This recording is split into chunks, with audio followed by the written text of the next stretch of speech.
talking with us. I always love hearing a writer's perspective. You guys are always my favorite people to hang out with on a project. And on the show too, we were always popping in the writer's room, probably driving you guys crazy. Were we annoying or did you like us? We loved it. We would love it when you would come in. Okay. Was it just because we gave you a break or because you actually liked us and our ideas?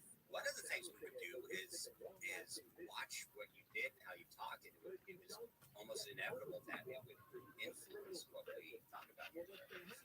We were paying attention. Oh, that is terrifying. And Aaron, lastly, is there any project that you're working on that we can share about? Well, I recently wrote a script with Norman Lear, who just turned 100. Wow. It was for an anthology, so I've never done that before, where it's just a one-off, creating an entire world with a bunch of characters. The battery in this thing exploded. It was with Sean Blanford. Netflix. Really? But the series didn't go. But our episode was so well received that we're trying to find a way to make it its own series. That's fantastic. Yeah. Amazing. Well, Aaron, thank you so much for stopping by Office Ladies. You know we're going to keep bugging you because we're going to keep wanting your input We about love your episodes. stories.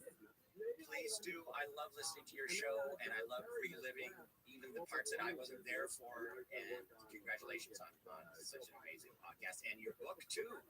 Thank you. Yes, which you contributed some wonderful photos. Oh, to. amazing I mean, photos we of the can't thank writers' you room. enough. Yes. Yes. Oh, we love you, Aaron. Thank you so much. Likewise. Bye. Mwah.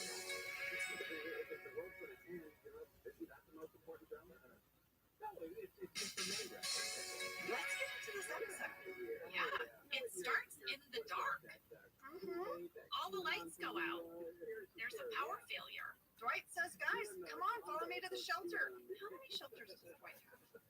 I mean, we know he has one at Short Farms, but I guess he has one at the Dunder Mifflin. I'm jealous. You want He a has bunker. food for 14 days. And then there's going to have to be a difficult conversation. Well, Michael takes the blame. He had his space heater and fan both plugged in to the same outlet, but it's all fine. The lights are back on. But the servers are down. They need to enter the password to get back in. And can we just all take a minute? I kind of need everyone to just take a minute with me because what does Pam say? Pam says, wait, does anyone remember when it was set up? And Michael says, like 8 years ago. And then Pam says, oh, Lord of the Rings stuff? Pam, Yeah, is the Lord of the Rings fan.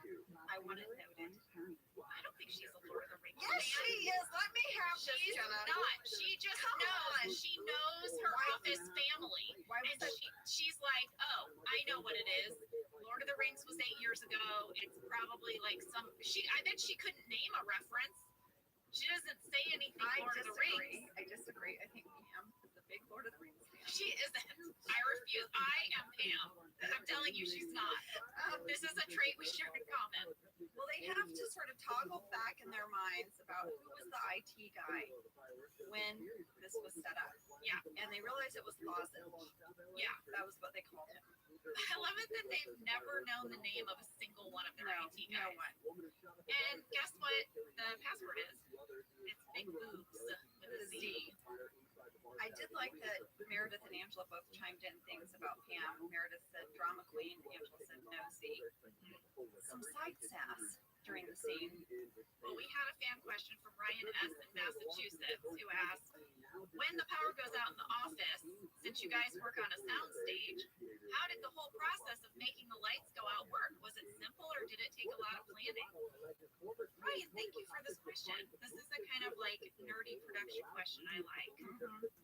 Per Randy Cordray, our lighting and electric crew, who was headed up by our gaffer Frank Esposito and his best boy Jim Holt, had to do a lot of work to make this happen.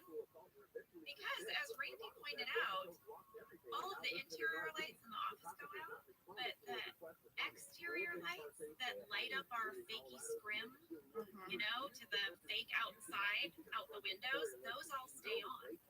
So we couldn't just like throw the master switch. Right.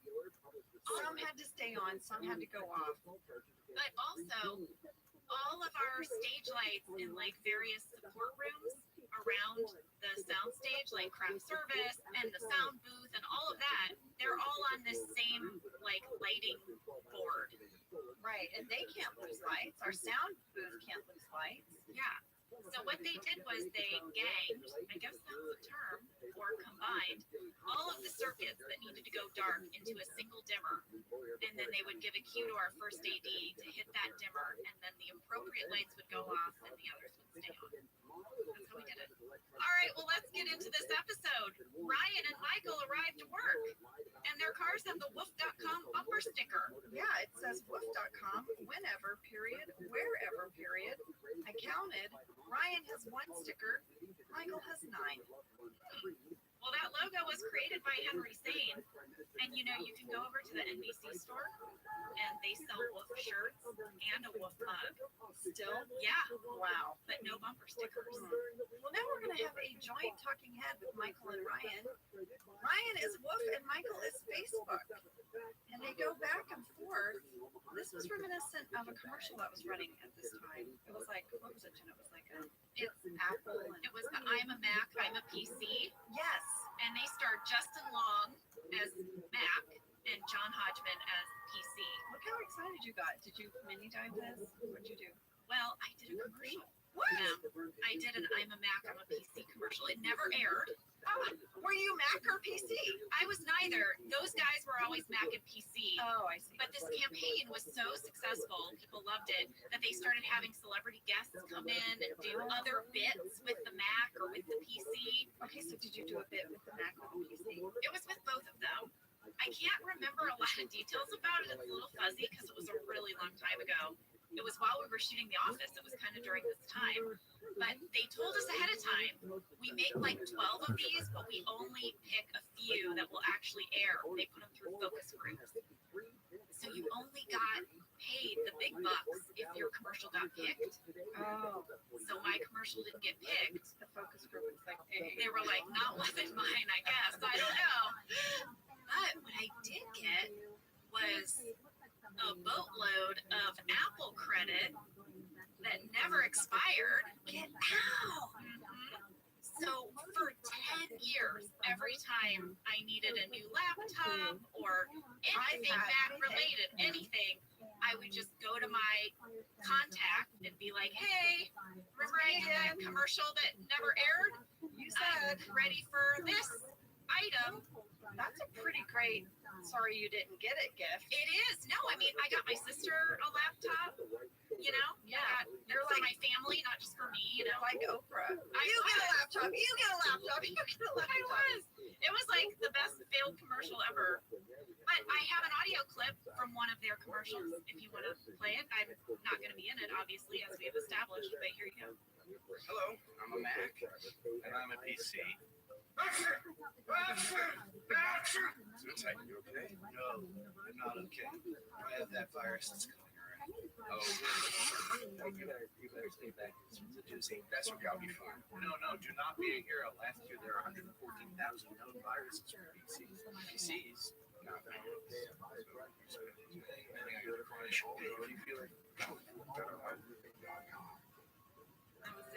That was the bit, was basically that Mac was always doing well and thriving, and the PC was always getting a virus or confused or overwhelmed. So these commercials just threw shade at PCs. 100%. Well, I really wish we could see yours, but Sorry. did you notice during this talking head that What the Michael fuck wears is this? glasses? Yes, that's because John Hodgman wears glasses, and so he's doing a spin He's on doing the his- PC guy. Now I get it. Well, I know this is how the episode starts that aired, but in the shooting draft, there was a different opening to this episode. Oh, Yeah. It starts with Ryan pitching the whole idea of this company to Michael in his office. okay. I actually like the version that they aired because they just start in the middle, you know? Like Michael's in. Yeah. He's enthusiastic. He doesn't have to be convinced. Right. This is kind of like what Aaron was talking about when we spoke with him, how they would write so much that you could lose part of it, but the full story still is there. In this alternate opening, Angela is in Michael's office and they're talking about receipts for his taxes and she's holding a box and they kind of argue and then Angela takes the box and exits in a gruff and that's when Ryan enters. Okay. But lady, in one of the takes, I hit one of Michael's toys with the receipt box. Okay. And it made it into the bloopers. Any guesses what I hit? What toy? The clacky teeth? I hit the clacky ball! The clacky balls? Yes, and they would not stop clacking for the rest of the scene. Here, let's listen. Absolutely get these done. Out, out. Hello. Hey. Here to talk about woof. Oh, yeah. Woof. Yes, definitely. As long as you're here to tell me I'm good. On your way, man. On your way. And they tried to keep going, and BJ tried to like make them stop, and then he moved his hands, and they started again. Oh, the old clacky balls. The old I'm telling clacky you, ball. I'm telling you, I am again inspired. We need to do a bonus episode where we break down the whole history of the clacky balls. The clacky ball origin story? Yes, Ladies who Google. get ready for it. It's gonna be a I What feel is this called to shit? know more. it's gonna be a ball fest. Ball See, fest. it writes itself. Aaron is about to have one of my favorite lines, which is she's like to be a lousy snitch. A lousy snitch. Not just a snitch, but a lousy one. Ryan's making a lot of color copies. It's gonna tick her off for the whole episode. Yes, Pam, as office administrator, should care about this and should probably do something about it. She says, let it go. See, now this is when people started to turn on Pam's new job. They were like, fine, you lied to get it. But now, Well, she invested in Wolf. she really believes in it. She wants a bedroom set. Well, in Michael's office, Michael is talking to Ryan about an investor city trip. Yeah, and Ryan says someone's already offered to buy the company, but you know what? He wants to go bigger. He wants more money, so he's going to need more investors. And he said that's why he came in today. Michael says, don't you work here? And then Ryan just laughed. Yeah. Well, there was a Ryan deleted talking head where he's super cocky about all of this, and he breaks the fourth wall. Let's hear it. Last I spoke to you about wolf.com, it was just a prototype. Well, we launched the beta 3 months ago, and the response has been unbelievable. It's going to be huge. Looks like your little documentary finally found its star. Wolf! Oh, yeah. Star of the documentary. Next up, we are going to learn a little bit about Dwight's childhood. He used to have a place called the Hay Place, and he's going to recreate it for everyone here at Dunder Mifflin. He's overseeing a bunch of bales of hay being unloaded in the parking lot, and Hay Place is going to have games and a maze, all kinds of stuff. Yeah. We had a fan question from Harmjan B in the Netherlands. Harmjan, you are so wonderful. You send us questions every week, I know. and they're always very good. Harmjan would like to know, how many bales of hay did you guys have to get for this episode? Well, Randy was not exactly sure, but we rented them. That was an interesting tidbit. We returned these when we were done.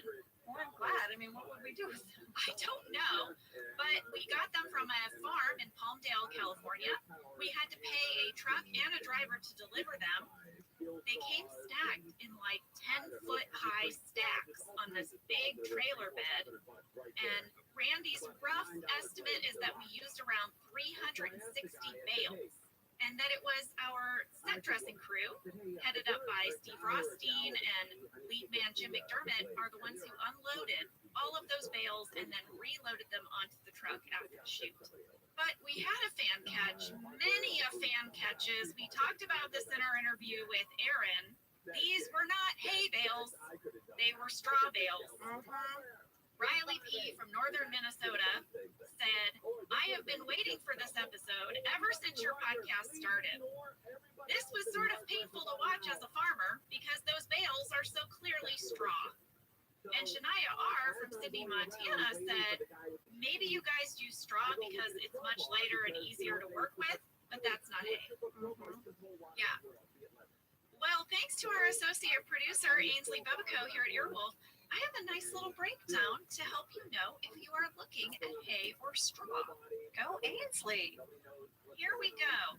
Hay has seeds in it. Straw does not. Hay is usually more green in color. Maybe think alfalfa, which is a type of hay. Straw is dry and yellow. Hay is used as feed. Yes. Straw is used for bedding. Straw is also what we used in hay place. That is right. I knew it was straw because Jenna, you know, my family has a farm, and I spent many hours on the tractor with my dad while he was baling hay. You baled hay? I baled hay. Sometimes we did square bales, sometimes we did big round bales. We had a little thing that picked up the round bales, this fork, because they're super heavy. But even the square ones are heavy, right? Yes, and we didn't have anything to pick those up. So we had to walk behind the flatbed trailer and throw them on. I couldn't do it.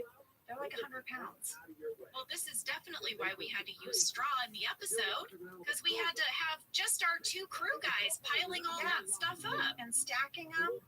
But I will tell you, when I watched this episode, I just got so nostalgic for my dad. I was really missing him because if we would have called him and said, Bill Kinsey, can you break down some hay stats for us? He would have had the time of his life. I would have loved that. I know, me too. Well, Angela, you are about to arrive to Hay Place. It's open. People are coming. They're buying tickets. I noticed that you're wearing a wool coat. It was so hot. 2 days we filmed this Hay Place. I don't know if you noticed, but the patrons all sort of have rosy cheeks. Yeah. We were burning up. I looked at the call sheet. It was 93 degrees. Yeah. This was the last week of September in 2010. We shot this. We were having a heat wave, as we always do in September. Yeah, late September, early October is the hottest time in LA. Yeah. I know that because it's also around my son's birthday, and we can never have like an outside full sun birthday party for him. Also, you can't buy your pumpkins too early here. Oh no, they melt. They melt and then they get real gross. So I saw you, Ange. I saw you in that wool coat. If you thought I was hot, poor Brian. We'll get to that. Walking around that maze. Running in his wool jacket. Well, Angela's she's hot to trot, guys. She sure is. She'd like a roll in the hay, please. Yeah. But that'll be $5. Not what she meant, right? There was more to this Dwight and Angela runner. He continues to blow her off, and it really sets up nicely the senator. Well, Jim's very excited. He gives a big woohoo when he gets off the phone. He's on a sales streak. But when he goes to talk to Kevin about it, even though Kevin has done his commission is $0. Angela's going to say to Jim, you've met your commission cap. You don't get any more commission for the rest of the month. I'm going to say something now that is going to come across to most listeners and most every viewer of The Office as a sort of like, welcome to the party, Jenna remark. What? And I just noticed in this scene with Kevin how Angela has taken up all the space on the top of the partition. Yeah. Every item is hers. Yeah. There's nothing of Kevin's up there. No. It's like the more things she puts up there, the less she has to see Kevin or something. Exactly. I noted 2 ceramic cats and 2 ceramic pelicans. Yes. And then 2 stuffed cats. Yes. And I know you talked about the one pelican before, but I didn't realize there were 2. But I also noticed something else, which is, why are we storing Saber paper shredders on the file cabinets behind Kevin's desk? Why is that where we're keeping them? Don't we have a whole warehouse? Why do we have 4 shredders on top of the file cabinets? What's that about? Sounds like a mom detective moment. Yeah, I don't know. Sex! Do I have your attention? Money! Now I do. At 6 minutes 58 seconds during Michael's yelling, did you notice the hair on Dwight's shoulder? And hair. I did, and so did Sarah P. from Fort Worth, Texas, who said, I love catching Dwight with hay in his hair and all over his suit when Michael and Ryan are in the bullpen looking for more investors. So did I. Well, we are going to learn in this scene who has invested in Wolf. Pam raises her hand. Stanley, Daryl, and I don't know if you noticed, Andy kind of reluctantly raises his hand. He kind of sort of barely does. you clocked that, let me know. There was a whole deleted scene where Michael really just manipulates Andy into participating. He didn't want to, and Michael just wears him down. I did notice that from Andy, and I wondered what the hesitation was. But I find this group of investors very curious. I feel like these are some of the smartest people in the office. You know what I mean? Like, who have invested their money in Ryan. Well, I think because there is a good idea in there, but it's just poorly executed, which Daryl says later. I want to talk about for a minute, though, this talking head that Stanley has. Everyone has different reasons for investing. Stanley wants a decommissioned lighthouse. He wants to live at the top, and nobody will know he lives there. And then there's a button that he can press, and it launches the lighthouse into space. He's serious. He wants to live in a lighthouse. That is also a spaceship. What? Other people also share why they did or didn't invest. In the shooting draft, Phyllis had a talking head explaining why she did not invest. Oh, It read like this. Phyllis, I invested in Bob Vance. And per our prenup, I'm just 5 months away from vesting. wow. Okay. And then in deleted scenes, Daryl has a talking head of why he invested. Let's hear that. Well, my investment, Ryan, it's a really good idea. Aggregators are one of the few things that produce revenue online. Also, the internet has a history of reporting annoying like this. All the ingredients are there. Well, maybe we should take a break because when we come back, Oscar is going to do the thing he does best. He's going to piss on their parade.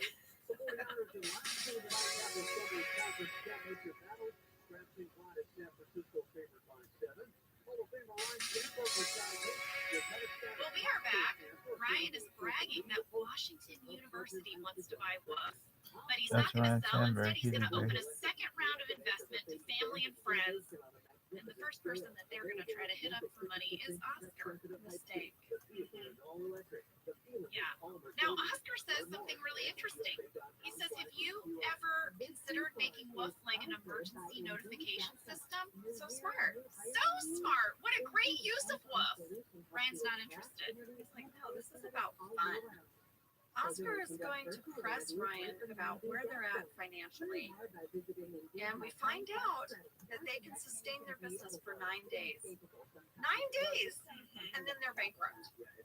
Michael is bummed because what about the investor ski trip he bought Thomas? All the investors are going to meet in the conference room.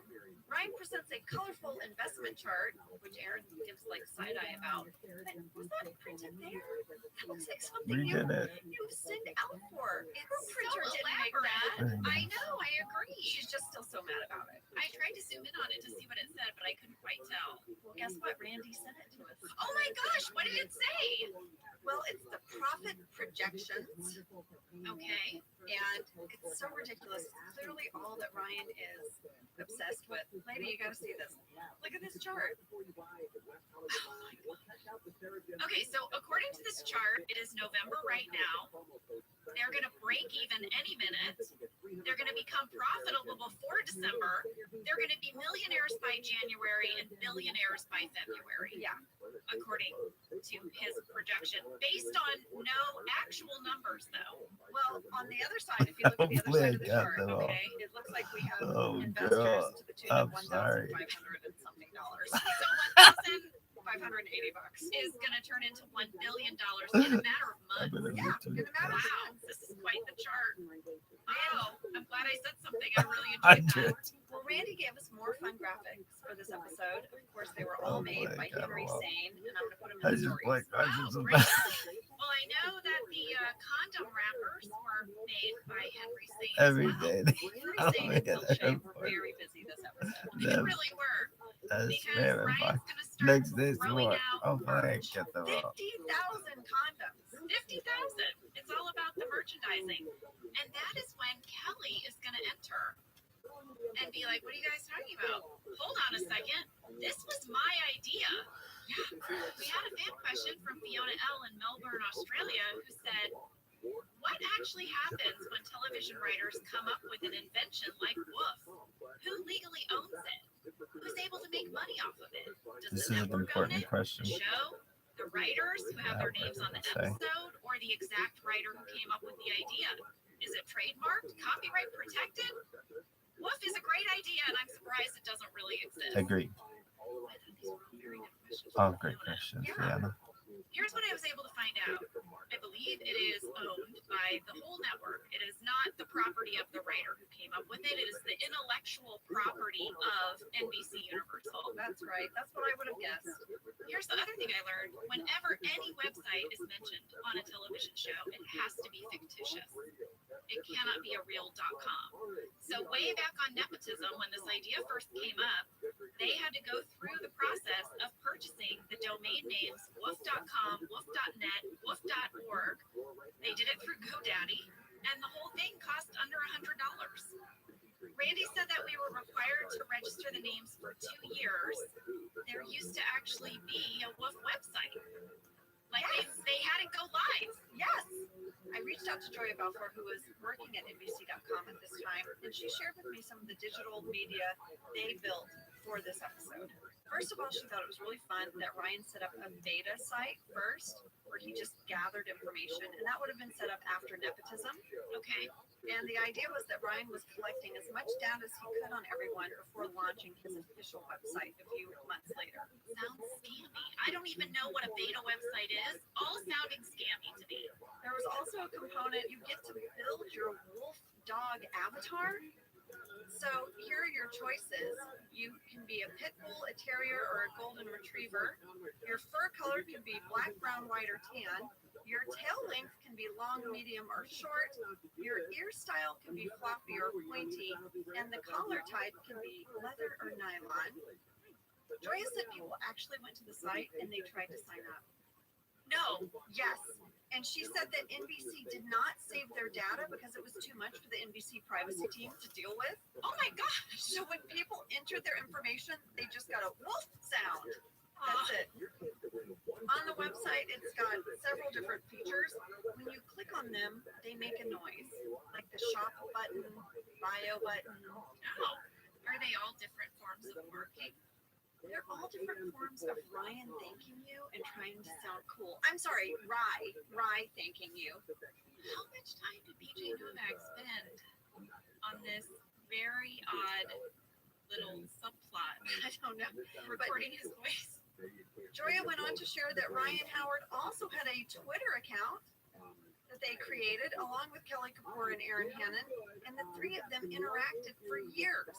On real Twitter? On real Twitter, she gave me their account names. All of these Twitter accounts were written by the office writing staff, and the characters had full-blown conversations between 2009 and 2012. Ryan, of course, tweeted about woof.com. This was his tweet. Check out, and it's the check symbol, not the word. Check out the new Woof site, woof.com. Sign up. Hopefully soon, you'll hear a woof next time I tweet at you. Woof. I just found the Ryan Howard Twitter page. And yeah, he hasn't posted since September 2012. Yeah. Incidentally, Creed also had an official Twitter account, but he didn't interact with the other people in the office. It was more like Creed thoughts on Twitter. I did not know any of that. Thank you so much, Joya. I have a lot of fun stuff to share in stories this week. All of that website stuff. Well, we should go back to the hay place because a lot has been going on. For example, the hay ride, which was in the back of a Dunder Mifflin paper truck, has returned, and we got a lot of mail about it. You mean the truck with kids inside with the door shut? And they were all really rosy-faced when they got out? Yes. We had a fan mail flurry. Ann P. from Minnesota and many others noted that the little boy who gets out of the back of the hay truck, he goes on to play Dwight's nephew in The Farm. Oh, what a good catch. Angela has given up waiting in the warehouse at their spot. she confronts Dwight and he blows her off again. Yeah, so she's bummed out. She's sitting by herself on some, I guess they were straw bales. Yeah. A nice man is gonna walk up. Yeah. He's gonna say, do you mind if we share this bale? And she says, sure. There's no church to sit on the hay, is there? Yes, and that man is a major guest star in the house. What? Oh no, was he also in house? He was in house. This is Jack Coleman. And lady, I got the most wonderful tweet What's your girl's from a name? fan of our Peaches? podcast. The Filthy Ape sent us a link to every crossover between The Office and House. Come on. There were Twitter? 148 cast and crew members Is it called ESPN? who worked on both The Office Is it called and Twitter? House, and Jack Coleman is one of them. I had just watched the show Heroes. So when he got cast to play the senator, I was like, oh, Peaches. he's a scary guy on Heroes. He plays a lot of villains. He was also a villain on Castle, but he is very well Castle known for Bieber. also playing the role of Stephen Carrington in the 1980s primetime soap opera Dynasty. Jack is a delight to hang around. He has so many good stories, and he's so nice. Well, according to Wikipedia, he's a sixth-generation descendant of Benjamin Franklin. What? It's true. It's on Wikipedia. But then another guest star alert, the little boy who's with the senator was played by Griffin Gluck. And we got a fan catch from Jessica S. from Spruce Grove, Alberta, Canada, who said, I spotted Griffin Gluck, who went on to find success in many TV series and movies, including Tall Girl with Angela Kinsey. Yes. So listen to this. Tall Girl is so much fun. You know, it's a movie I did for Netflix. I played dorky mom. Steve Zahn and I are like the dorky parents. Our daughter's very tall. But there's this sweet boy that has a crush on her in the movie, played by Griffin Gluck. The character's name is Jack Dunkelman. Griffin is so good in this movie. And in the first movie, we didn't really have any scenes together. But we crossed paths just once. And we were hanging out and talking. And he said, we've actually met before. And I was like, when? And he said, well, it's just a brief moment. You probably don't remember. You had like, I met the senator's son in Hay Place. And I was like, oh my God. I totally remember they gave him this huge candied apple that he had to try to eat. It was like massive. And I was like, I cannot believe, Griffin, that you were in Hay Place. But his performance is so good in Tall Girl, and Tall Girl 2, if you guys haven't seen it. Well, I'm sure he must have looked so different. I mean, he had grown. Yes, I mean, it had been so like I felt old. You know what I mean? I was like, oh, right. But he's a great actor. Now, you said something just now, Angela, where you said he played the senator's son. Yes. Fan mail flurry. Lots of people want to know, hey, what happened to the senator's son? Guess what? I would say this every year on the show. Because later, there's no son. Never. I think I've solved that mystery. Well, I had my own character idea that I would talk to the writers about because it was a joke between me and the writers. At one point, we had a new writer that came on at the end of the series, and I'm going blank like on who all was in this conversation. But I remember them saying something about Angela and the senator having a baby, and I was like, well, you know, he's already a dad. And one of the new writers was like, what? And I'm like, yes, he had a son. Evan T. from Bremerton, Washington, thinks he didn't have a son. Evan, this is very different than my backstory that I created. Evan says, if you watch the scene, the senator never says the boy is his son. It could be his nephew. It could be child of a friend. Let's take a listen. You mind if we share this bail? Sure. There's no charge to spell the hay, is there? Probably. I think $10 to include the hay and I'll just instruction. I mean, I'm starting to think this guy's just trying to make money. Yeah, so hay place, it should be hay place. I wasn't just laughing at your joke. Oh, Hay place. yeah, so we can celebrate Thanksgiving New Year Money Day. That's your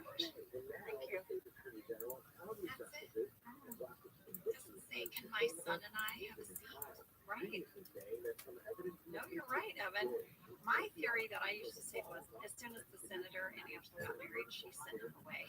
Like to military school or Yeah, something. like some kind of boarding school. Well, if it was his son, I believe that's exactly what happened.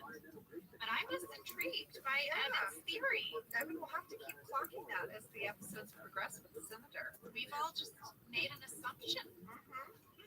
We should also point out before we leave Hay Place that Kevin has just entered the maze. Yeah, It's not going to go well.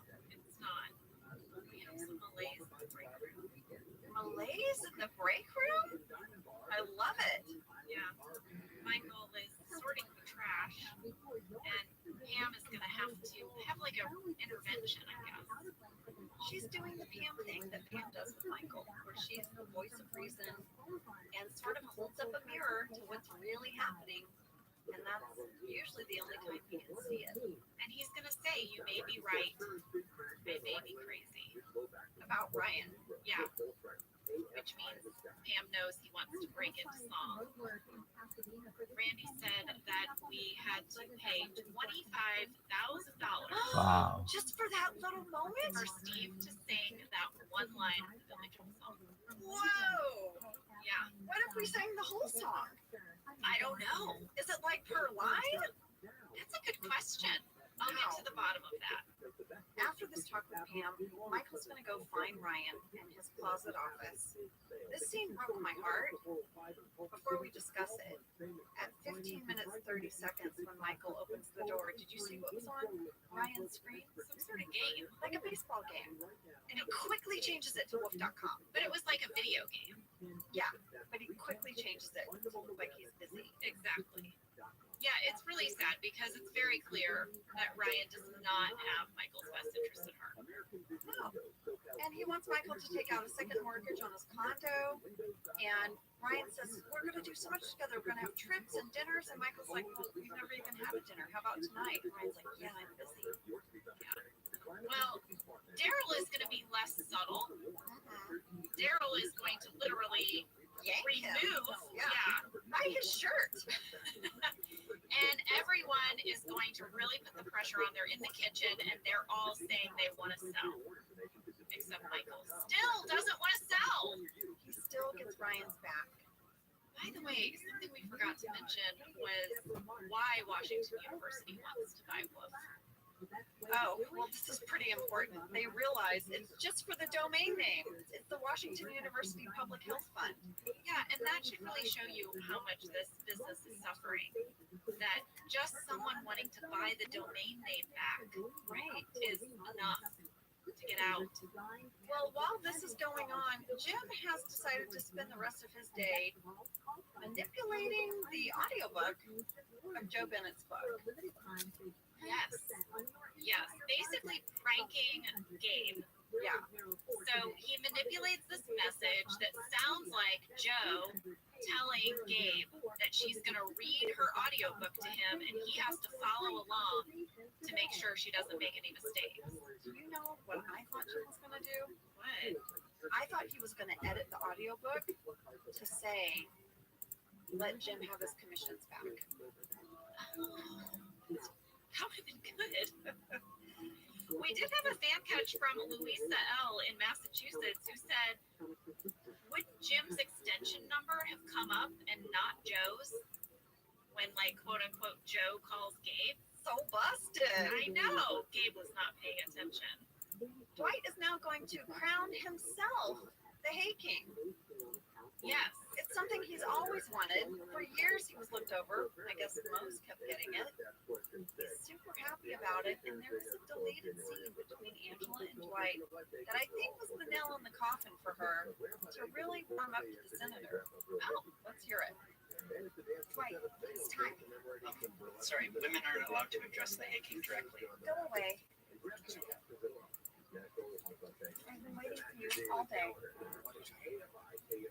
Right, the thing. Okay, just get yourself ready, cleaned up, and I'll meet you there when this winds down.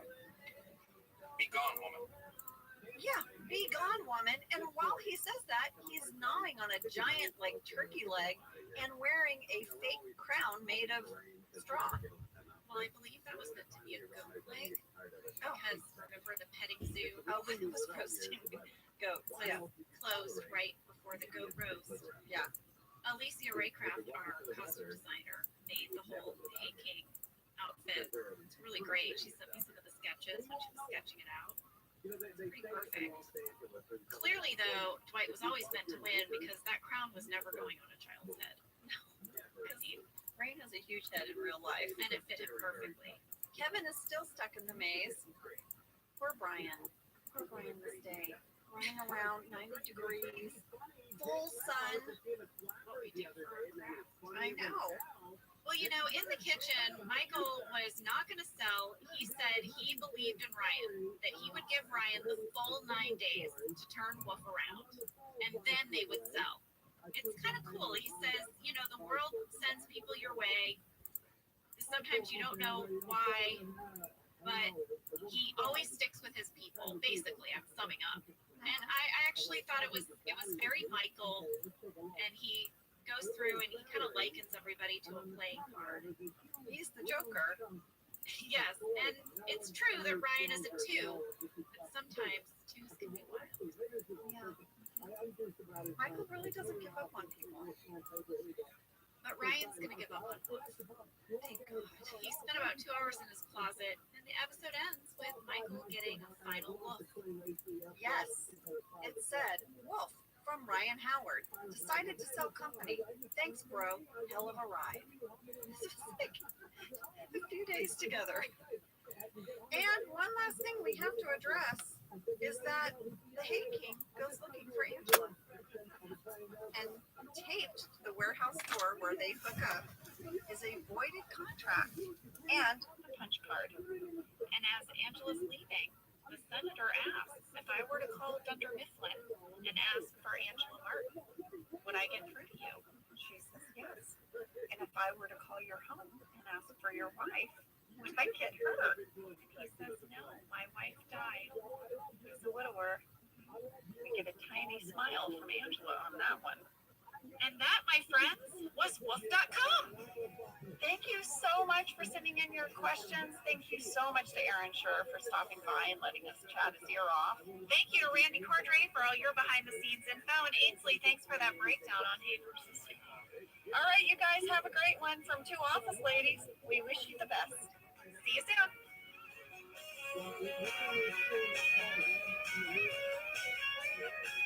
Thank you for listening to Office Ladies. Office Ladies is produced by Earwolf, Jenna Fisher, and Ashley ViralRabbi. Kinsey. Our show is hold your executive breath. produced by Cody Fisher. It's like Our producer is Cassie Jerkins, our sound engineer is Sam Kiefer, and our associate producer is Ainsley Bubico.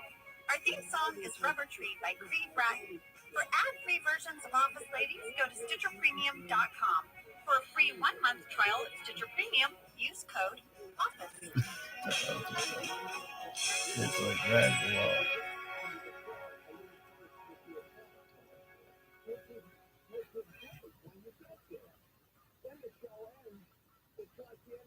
Did you know that the bold, smooth taste of Dunkin' cold coffee can be brewed in your Keurig coffee maker and enjoyed at home? You heard that right. Dunkin's cold K-Cup pods were crafted to be brewed hot and enjoyed cold. Each This Dunkin' like cold a K-Cup ViralRabbi pod is is just packed with the smooth, unmedicated bold there. Dunkin' flavor you crave. Pick up a pack of Dunkin's cold K-Cup pods and enjoy a Dunkin' cold coffee at home whenever you crave it. Just brew over ice and sip in seconds, because the home with Dunkin' is where you want to be. Whether your resolution is to save money, eat better, or stress less, HelloFresh is here to help you do all three. You guys know that we love HelloFresh. We've been using them for years. Each HelloFresh box is packed Where's with my girl? farm-fresh Peaches. ingredients. Everything arrives pre-portioned, which means less hassle and also less wasted food, because you really use everything in the package. Go to HelloFresh.com/OfficeLadiesFree and use code OfficeLadiesFree for free breakfast for life. One breakfast item per box while subscription is active. That's free breakfast for life at HelloFresh.com/OfficeLadiesFree with code OfficeLadiesFree. HelloFresh, America's #1 meal kit. I'm Jenna Fisher. And I'm Angela Kinsey. We were on The Just Office say together. And we're best you friends. beat And now off we're doing the together. Ultimate Office Rewatch podcast just for you. Each week, we will break down an episode of The Office and give exclusive behind-the-scenes stories that only two people who were there can tell you. We're the Office ladies. Hello. Hi there. Today's episode is China. It's season 7, episode 10. Episode 10. Yeah, we're more than a third of the way through season 7. Oh my gosh. This episode was written by Halstead Sullivan and Warren Lieberstein, and it was directed by Action Charles McDougall. That's right. Here is your summary. As owner of the building, Dwight has made numerous cutbacks to electricity use, toilet paper that has everyone in the office pretty It's like grumpy. whack-a-mole. VR. As a office VR, administrator, Pam Hey, goes toe what's to toe with up? Dwight, threatening to move Dunder Mifflin to a new office space. Viral Rabbi. Meanwhile, Michael and Oscar find themselves competing for the title of smartest in the Is office. anyone else That was my favorite. Viral Me Rabbi too. together. Because it appears that Michael, not Oscar, actually knows more about China. Finally, Daryl regrets giving Andy his phone number because Andy will not stop texting him. He is blowing up that text thread. Yeah. Well, fast fact number 1, this episode aired on December 2nd, 2010. It was viewed by 7.31 million people. And I remembered what I was doing when this episode came out. What? I was in Detroit and we were filming The Giant Mechanical Man. It's the movie that Lee wrote and directed. I was in it with Chris Messina and Topher Grace. I got lots of photos from you on that set in the biggest parka I had ever seen. Yes. It was like you took the Detroit weather seriously. I mean, I think the first day we got there, it snowed. And there's this scene, we were shooting at the zoo because my character works at a zoo in the movie, and I have a meet cute with Chris Messina. It's very cute. And it started like a flurry of snow falling as we met. It was so amazing and romantic. And this was a really low budget movie, so there was no way we could have brought in snow machines to make it happen. So you were so excited you got a little bit of that weather magic. Yes, it was like we got this big budget looking moment, and it was just the sky. Well, the photo you sent me, I'll never forget because your coat, I guess it's the first time I'd ever seen a coat like this, but now I'm like, I know they're common. It looked like you were wearing a sleeping bag. Yes, It like went all the way to the ground. it was so cold. But lady, the reason why I bring this up is because we were trading emails during this time, and I found some of these emails. Oh, yeah.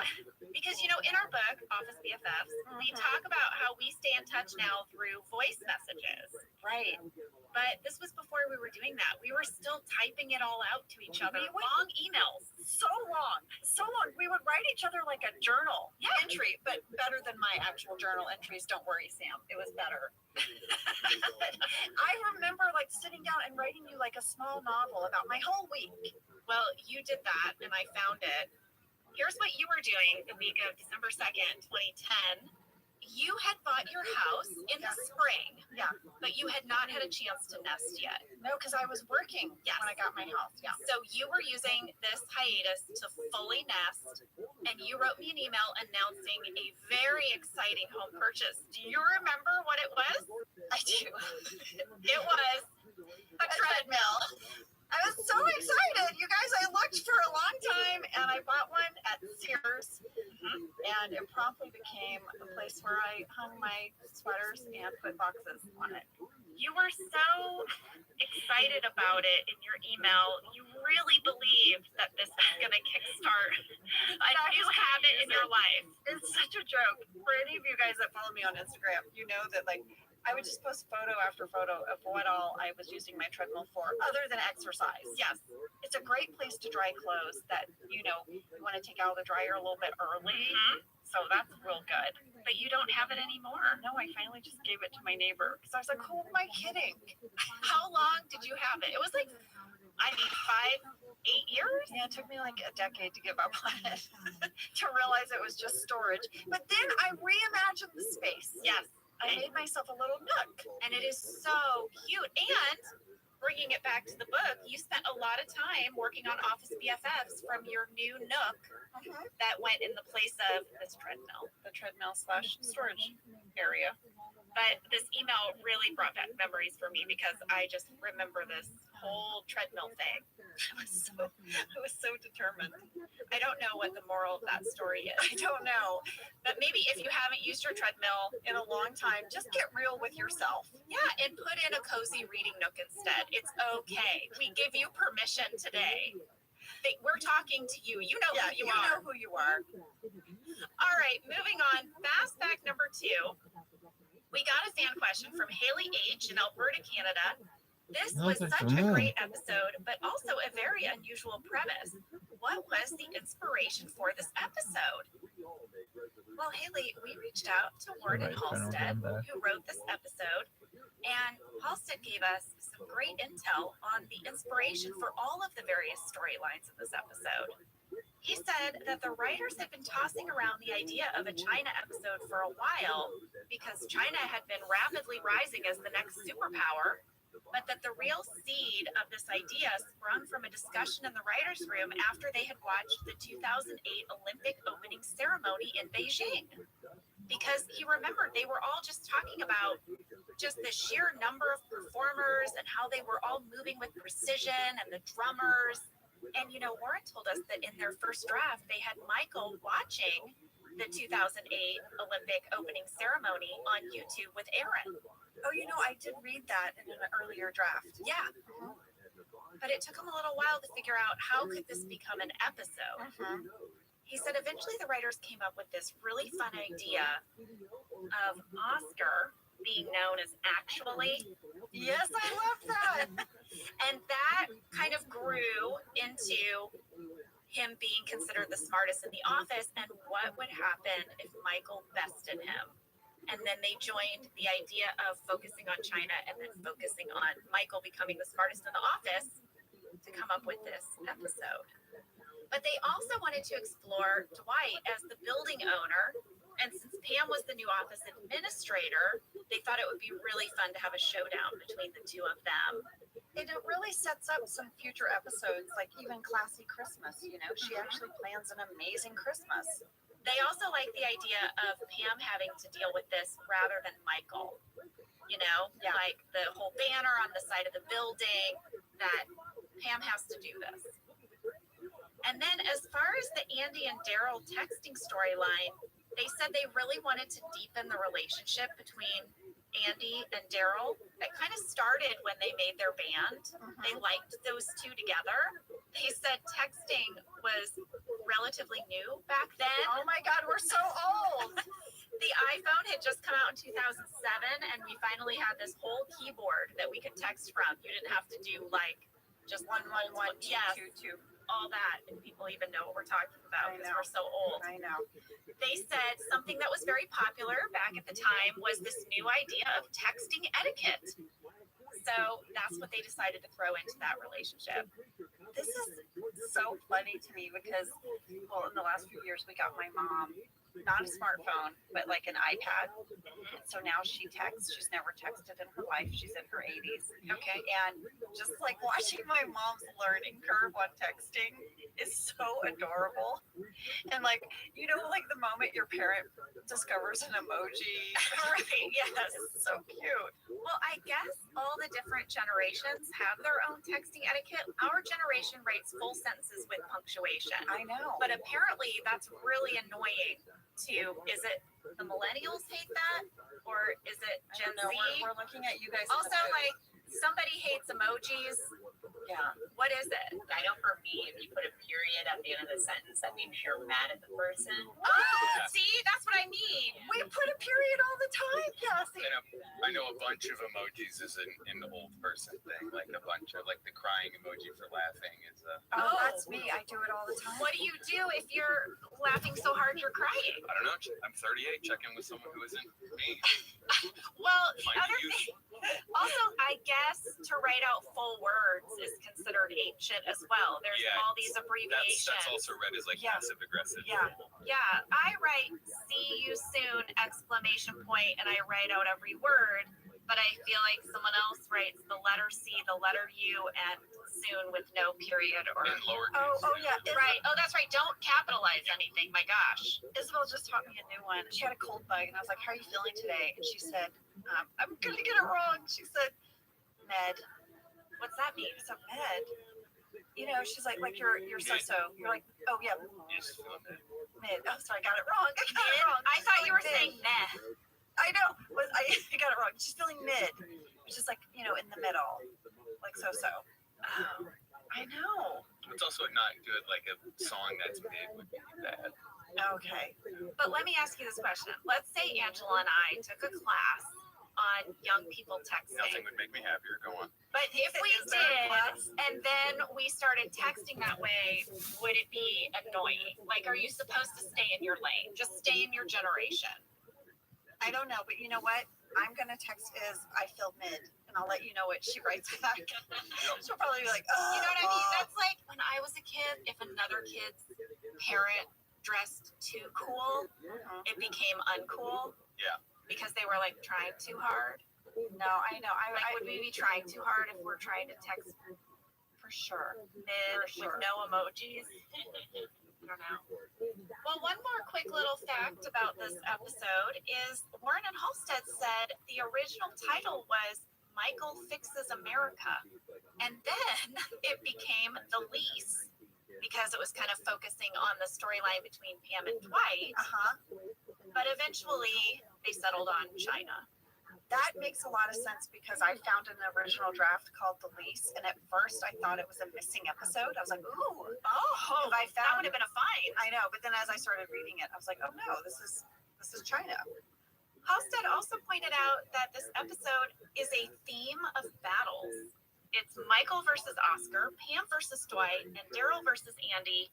And in each one of the battles, the underdog wins. Oh, yeah, I liked that. All right, moving on to fast fact number 3.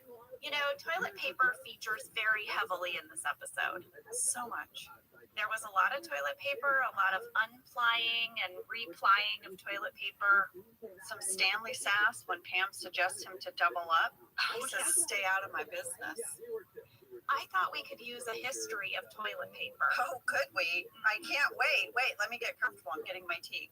Here's something that I found very interesting that is on theme with this episode, which is that, you know, paper, regular writing paper, originated in China, and so did toilet paper.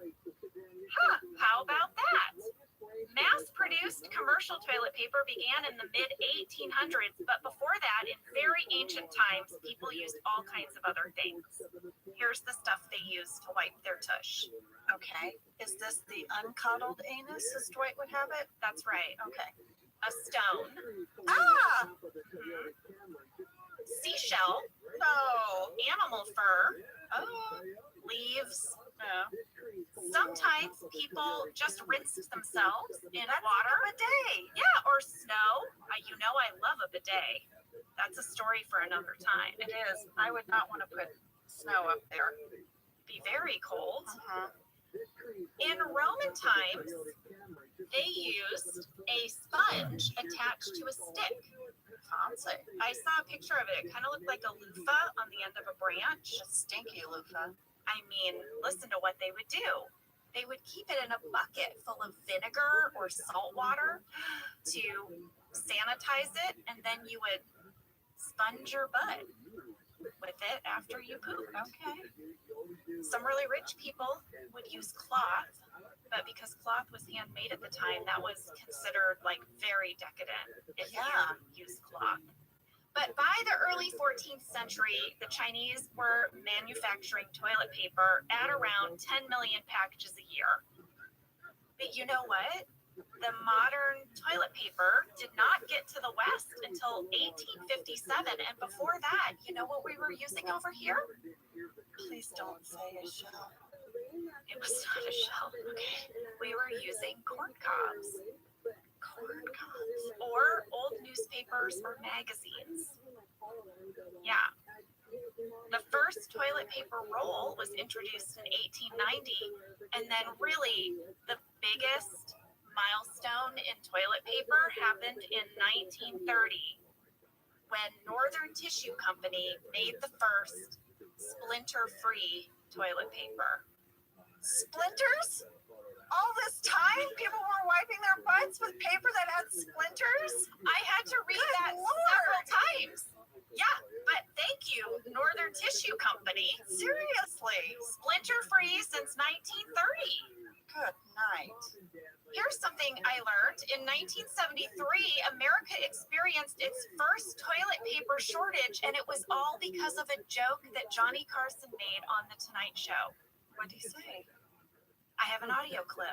Ooh, All the shortage at the gas station.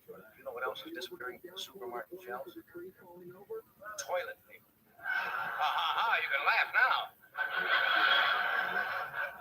There is an acute shortage of toilet paper in the good old United States. We gotta quit writing on it. But I want to tell you, it is serious. I just saw a commercial where I know it's coming. Where Mrs. Olson comes in with a shopping bag, and the housewife says, "Forget the coffee, just give me the shopping bag." I want to see you.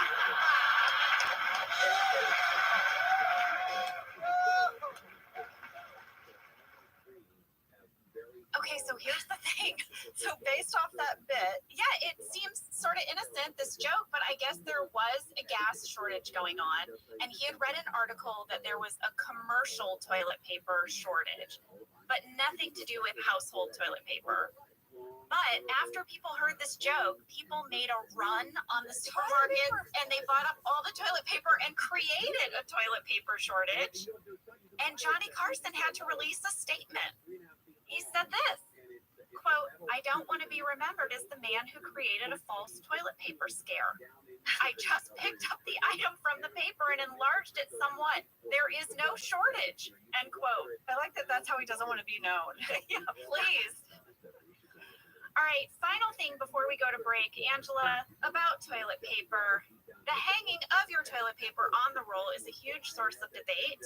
People want to know, should the tail go over or under? Over. Over. Over. It The rolls answer more is naturally. over. Over.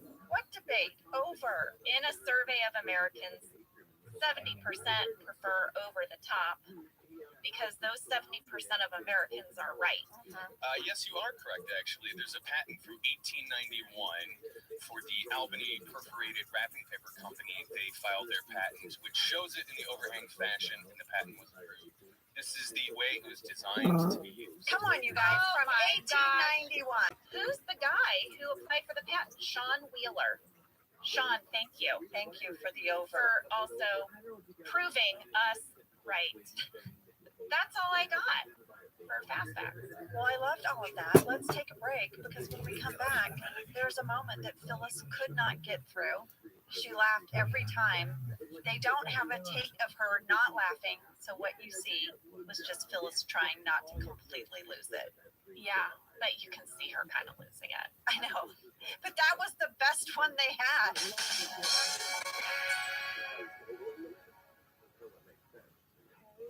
Well, folks, you know I have a lot of family in Texas, and I just want you to know, if you travel to Texas, there are vast landscapes, cultures, regions, destinations, activities that allow for an infinite number of different travel experiences.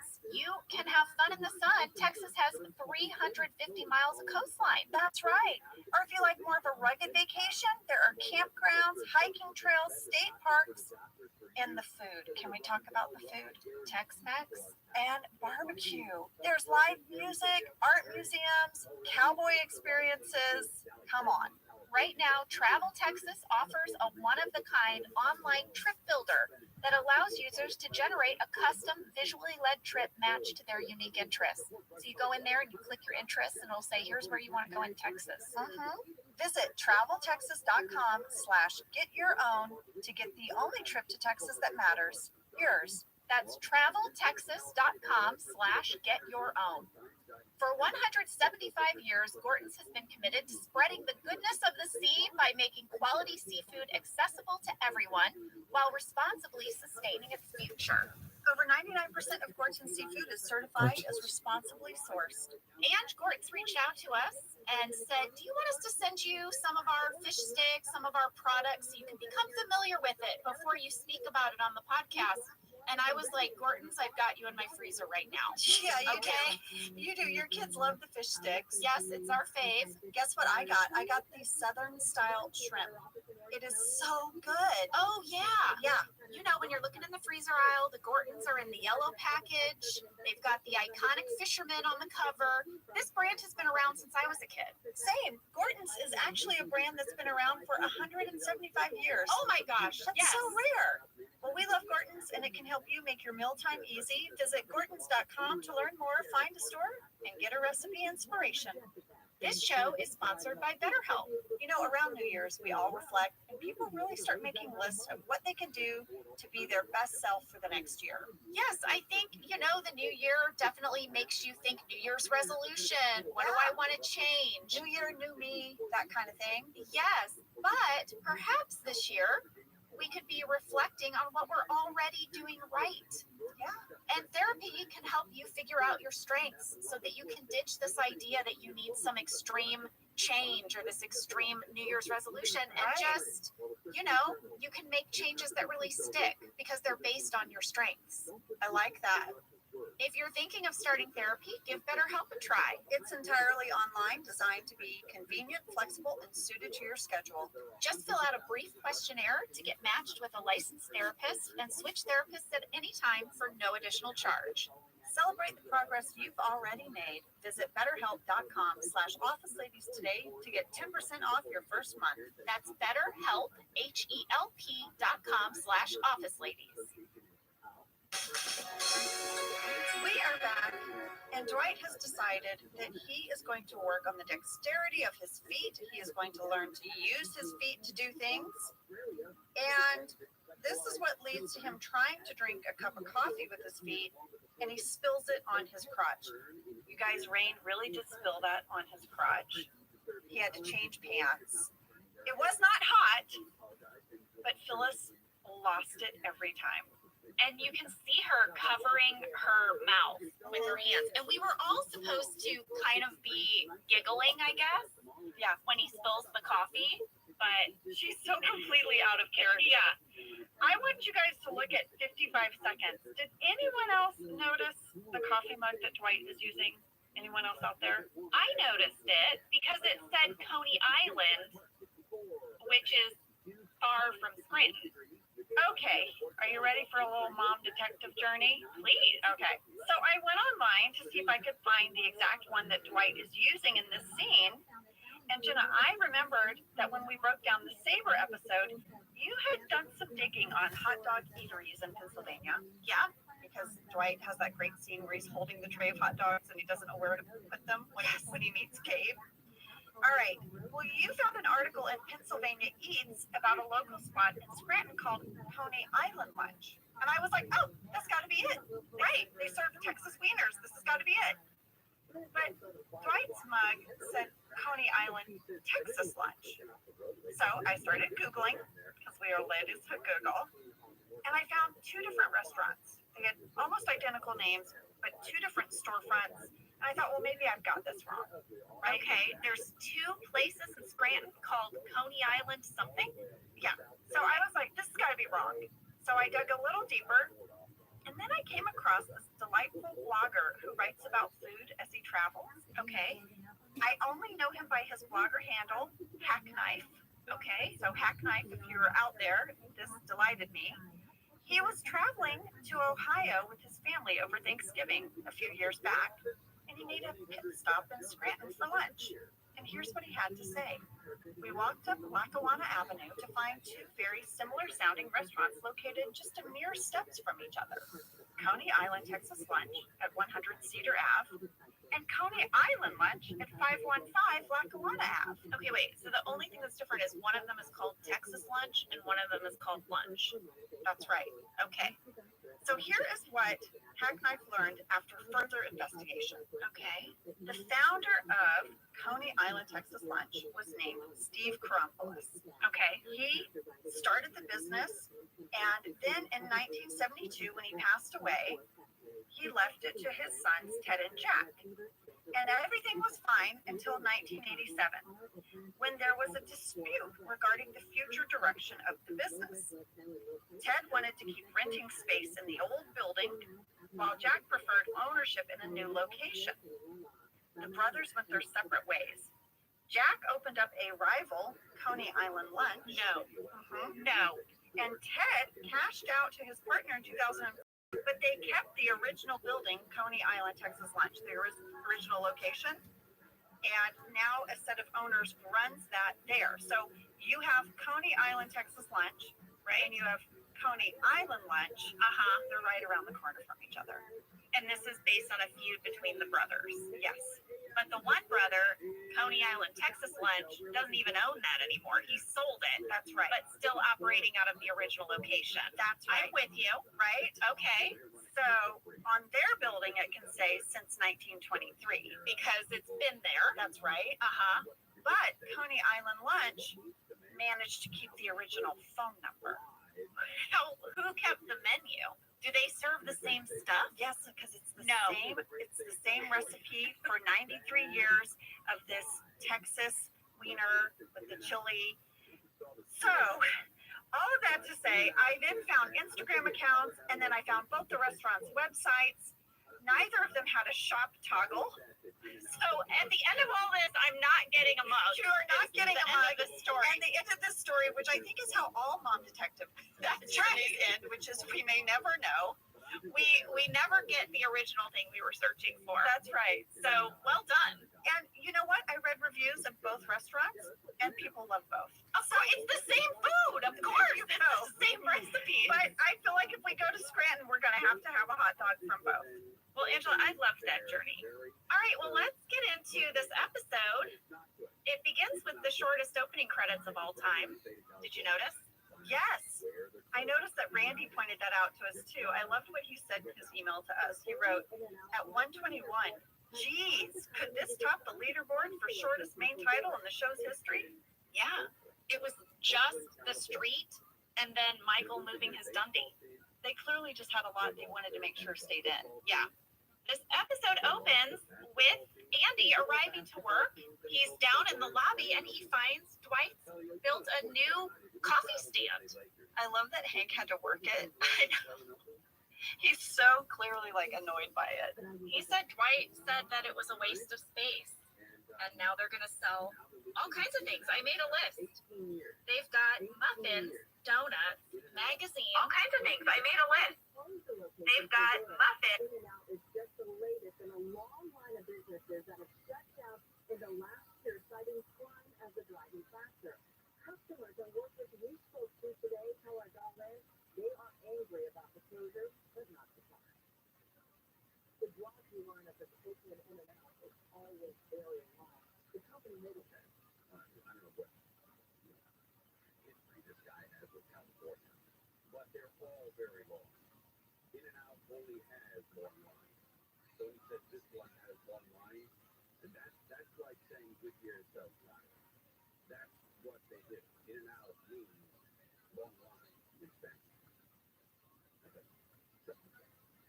Very long.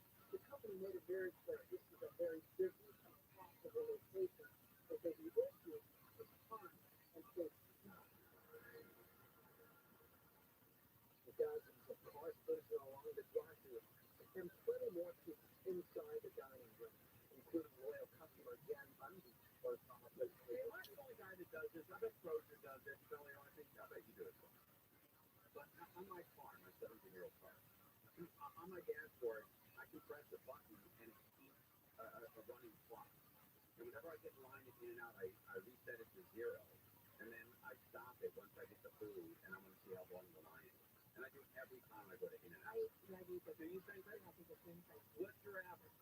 Are you in the 20s? 20s, yeah. Yeah, I was 33:24 last night. 33 minutes, 24 seconds. Worth every second. every second of it. When you get that hot burger, and when you eat, when this is such a weird thing about In-N-Out. Like, you know how the line serpentines until you finally get your food, and you see guys in front of you, and they look at you like they're better than you because they're in front of you by like 9 or 10 cars. Yeah. Guess what? They are. They are. And when you get your food, and you're getting out of that line, and you're passing cars, you're better than them. You're better than them. And they know it, and you know it. By the way, you're absolutely right. They were playing in Oakland, but only like 50 years ago. I didn't realize they played at the Oracle Arena, and then they moved in 2019. Okay, but to be fair, Belio, you were not on the traveling squad. No, I did until they went into the playoffs, but I have never traveled up there, so I didn't know. Oh, wait a minute. I didn't know this. On the when they went to the playoffs, you traveled with the team? For the last couple of years. Oh, my God. And you traveled with some great teams. Yeah. The Kobe Bryant Chat team. Yes, yes. Oh, my God. On a private jet? I was on their plane. You got it. But, Belio, why all of a sudden after 15 years and 12 hours and 10 and a half minutes, why are you laying this on us now? We never came up before. Oh, my God. We have 4 hours to fill, now 3 every night, and we never knew that Belio traveled with the team. Yeah. And you stayed in a nice hotel with the team? Yeah. And you ate with the team? Not really ate with the team. But you went to the on a team bus to go to the arena? No, we would take separate. No, we were not on their bus. Did you travel with the team? I did, but we weren't on their bus to go to the arena. Were you on their plane? Yes, we were on their plane. Yeah. So they get on a nice bus and you're hailing a cab? Yeah. Really? Yeah. That's nice. Great. Oh, good for you. But you would go to Boston. Yeah. When the Lakers were playing Boston, were you there for game 6, game 7, like a really tough game? It was, I believe that was, we lost in Boston, so that was the end of it. We were supposed to be there 2 games and lost, but lost. So. It was super bummed. Yeah. Yeah. Very bummed. Because they thought they were better. And they were. You don't think they were?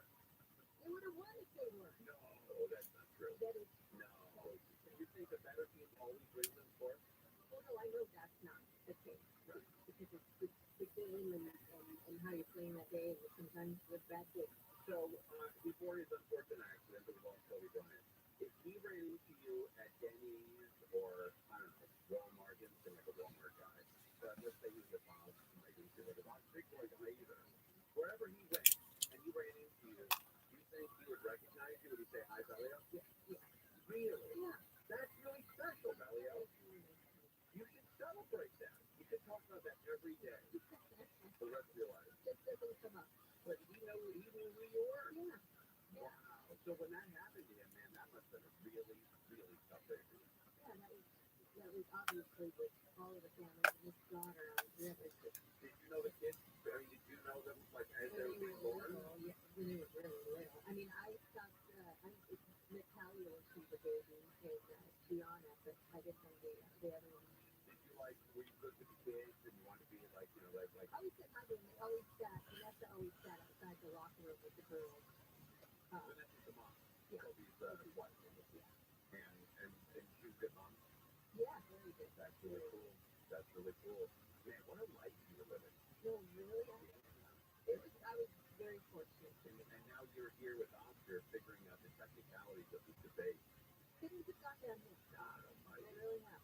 No, I can't believe you're still standing. Right? I mean, that sounds like bedridden depression. But that's wild. You traveled with the team. If you ran into Skill O'Neal at a store, would he know who you are? Why do I say store? Maybe, I don't know, maybe it was a cleaning. Would he know who you are? I think so. Really? I think he just becomes, yeah. Who's your favorite player in that when you traveled around? Who's your, like Lakers buddy? I think Shaq and Kobe were probably the nicest to me. Really? And Rick Fox and Robert Ory. Robert Ory? Yeah. Remember Ory's big basket? Oh, that was the best. That in Sacramento, right? I think it's I think it's Sacramento. But just that look on his face. Which is your open, by the way. Okay, all right. I'm just making a bad friend. Yeah. But that is wild. You travel with the team. You should be very proud of that. You should wear that on your shirt. Well, thank John Martin because he made that happen. And so what was this 1 year? Were you there for all 3 springs? I was there for 2000, 2001, and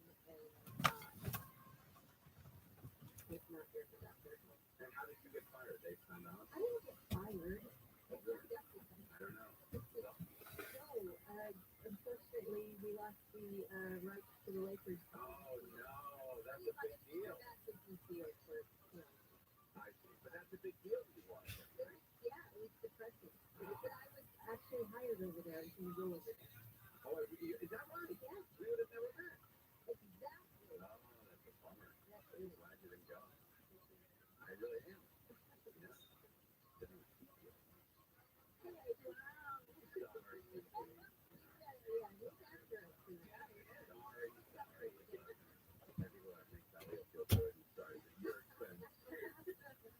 That's wild. I didn't know that. Travel with the team. Any other women travel with the team, or are you the only one down? Really? Yeah. Man. Did any of the guys down? No. Not a single? On the Lakers? Yeah. Well, tell me yours. Okay. Okay. All right. Tell me how many of them during the break, Okay. and how many, can you go into like your training orders and the whole run?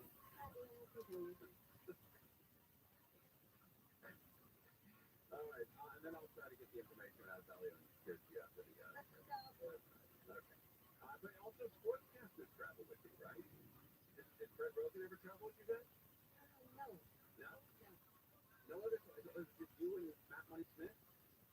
Well, because of the, the team, we had the rights to the Lakers broadcast, and You and Matt? no, it's the KLAC did, and so we're part of that team. So like Michael Thompson and Cheryl Edith. What about Chick Hearn? Yeah, Cheryl Thompson. So would Chick know who you were too? Oh my gosh, yeah. Oh, wait, hold on a second. Unplug my headphones. Hold on. Wait a minute. Let me put this little map. Okay. Would Chick know who you were? Yeah. Wow. I'll tell you, man, you had a great life. You really did. But not anymore. Look, you're sitting next to, Stephanie Shelby. Stephanie. Sounds great. All right, we're live on KFI. We're now with the Trojan. How about that? Costco's broken its own sales record. Nearly 200 million hot dog and soda combos were sold last year at that $1.50 price tag. That's a big jump from 156 million the year before. It also sold 137 million rotisserie chickens. That would be 20 million more than the year before. The Attorney General in New Hampshire says it's looking into a robocall that used artificial intelligence of President Biden's voice to discourage people from voting in tomorrow's presidential primary. And the 44th Razzie Award nominations have been announced with Sylvester Stallone's Expendables 4 leading the way for horrible movies last year at 7 nominations. Others huge. Shazam and Winnie the Pooh with the Pooh, Blood and Honey. Rain dissipates through the night. Bad warmer with the sun peeking through tomorrow, then sunny and a little warmer by Friday. We'll hit those freeways. Next. How about advanced care? How about a simple New Year's resolution? One that even I was able to achieve, and that says something. You can reverse the clock on hair loss with advanced hair simple one-day treatment. Called the FUE one-day treatment spray. Now, you're going to feel more confident, more useful when you witness your own natural hair growing in places that have been balding or thinning for years. And I'm surprised and relieved every time I look in that mirror, and you know what that feels like. From advanced hair's breakthrough technology, they're highly experienced team. There's nobody I trust more than advanced hair restoration. No one. I experienced their exceptional standard of care firsthand, and your comfort, your results are their top priority throughout the entire process with the whole advanced hair team. Celebrate the new year with a full head of hair. You're going to enjoy it. You get a free consultation, $250 off, and 250 free haircuts. That's you. Phone up right away. 844-333-HAIR. 844-333-HAIR. Discover what meeting your resolution could look like. The phone after phone is right there on the website, advancedhair.com. Rain as goes way through the night should be clearing up a little bit for the rest of the week. So I hope this report brought to you by Lowe's. Lowe's, West LA. This is the south side of the 405 with that traffic loading up leaving Santa Monica Boulevard. You're on the break ahead all the way to the 22 split after you pass the Steel Beach. It's going to take you about just under an hour and a half. Little coal chargers got Costa Mesa, KFI in the side. If you drive freeway to southbound side, you should try to connect to the southbound 73. That connector is blocked because of potholes. That's a problem when a storm hits. Also on the 55 north down the on-ramp from MacArthur Boulevard. That crash there blocks the on-ramp so don't turn vehicle in lanes. Road those traffic. KFI in the sky. KFI in the side. Put catch you there faster. I'm Angel Martinez. Shop and close out event at Lowe's. Get up to 35% off select major appliances. Plus, save an extra $100 when you spend $999 or more on all major appliances. Valid from 4/24 to 1/24/24. Selection varies by location. While supplies last. See Lowe's.com for details. This report is sponsored by personal injury firm Owen Patterson and Owen. I'm Susan Owen, managing partner of personal injury law firm Owen Patterson and Owen. For over 47 years, OPLI injury lawyers have been and will always be there when you need us. Call us today, 888-OPO-WIN or OPLaw.com. Start the new year in a new ride with the North Reed Superstore. Right now is the best time to get the super prices you deserve. Walmart Super Selection of vehicles at 11 convenient locations from West Covina to the Cerrito Auto Square. Huntington Beach to the Irvine Auto Center, Vista and San Diego. You'll never far from the North Reed Superstore. Shop America's most popular brands. Ford, Lincoln, Hyundai, Genesis, Volkswagen, Toyota, and Honda. We have all your favorite new models in stock for the new year. Looking to trade? We want to buy your vehicle. Take it in, and it auto and year. Plus, enjoy total peace of mind with your purchase next to our exclusive Western section of guarantee. If you can find the same vehicle for less than 5 days, your Reed will pay you the difference to a buyer vehicle back. It's that simple. Get the test drive today at the North Reed Superstore location closest to you. Like the #1 Honda retail dealer in the world. It is Cerrito Auto Center. Or shop online anytime at NorthReed.com. That's the global Honda vehicle retail sales for 2022.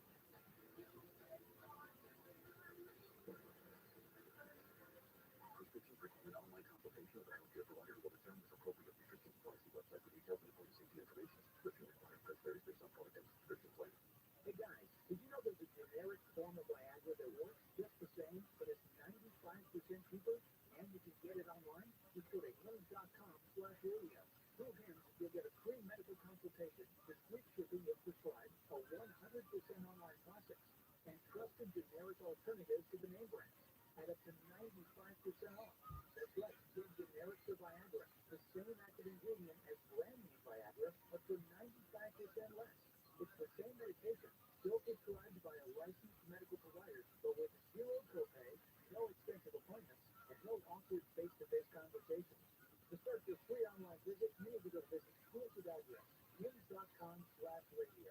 That's hims.com/radio for your free online visit. HIMS.com/RADIO.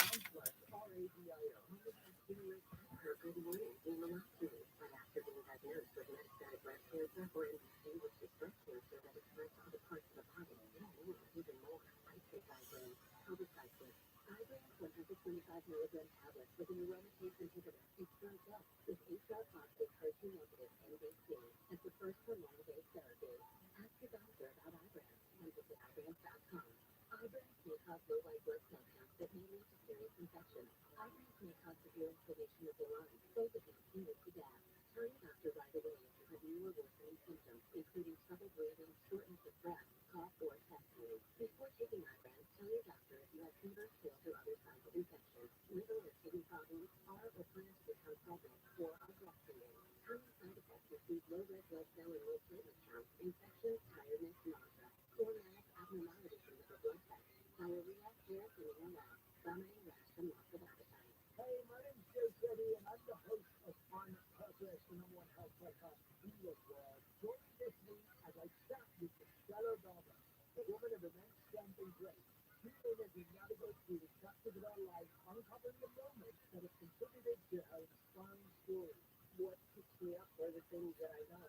The war in the region. What is AI going to be?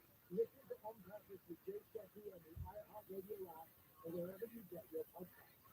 Who's going to ask for the rookie test? Someone offers you a drink, and you go, hang on a minute, that's like being in a swimming pool, where the chemical reacts to it, and you know who's who's the pool. That's a man. They'll handle call live 6 to 9 a.m. on KFI, and on demand anytime on the iHeartRadio app.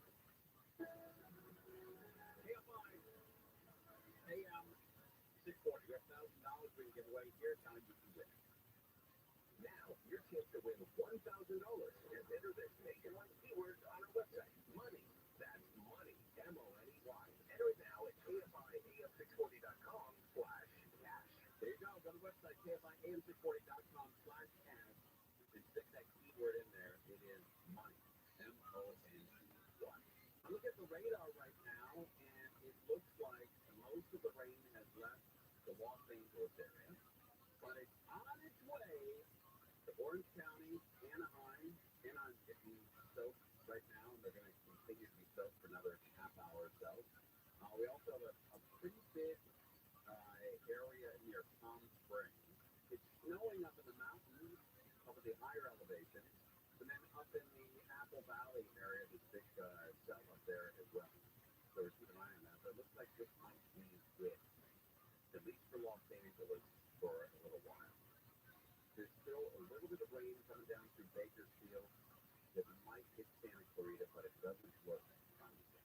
But San Diego really got hit hard. A lot of flooding in San Diego, lots of rain in San Diego, Tijuana, down south. They got pumped. And there's some more coming towards San Diego. You see here, 6 o'clock, 7 o'clock. Looks like there might be eastern San Diego County at around 8:30 tonight. You might get some more rain down there. But other than that, it looks like the majority of it has moved on. Moved on. So the rain, well, it was here on and off all weekend. It's going to be gone. And this weekend's going to be beautiful. It's going to be in the 70s, low 70s, absolutely clear, beautiful weather. And you'll see a lot of greenery. You don't see the mountains green very often in Southern California. You will see it this weekend. So slide out there and enjoy yourself. Enjoy. Instagram, everyone likes Instagram. Now they're introducing something else that keep you or your kid, or at least to notify them it's time to hit the set. Instagram is rolling out a new feature to limit the time teens spend on the app at night. The new feature is called Nighttime Nudges. If a teen is on Instagram for more than 10 minutes, it will encourage them. Wait, what? The new feature is called Nighttime Nudges. If a teen is on Instagram for more than 10 minutes, if a teen is on Instagram for around 10 minutes and they get a notification, they are the champion of self-control. If you're only on for 10 minutes, you can be on Instagram for 9 hours. I was looking at something on YouTube this morning. I woke up early. That's around 7 o'clock this morning. Okay, there is Freddie Burger, you guys. I don't see any hands, but I did find another song, and I think this is another one of those songs that kind of separates the boomers from Gen Xers, because this song. I'm always good for like maybe one frame, one Seinfeld, and I'm done. But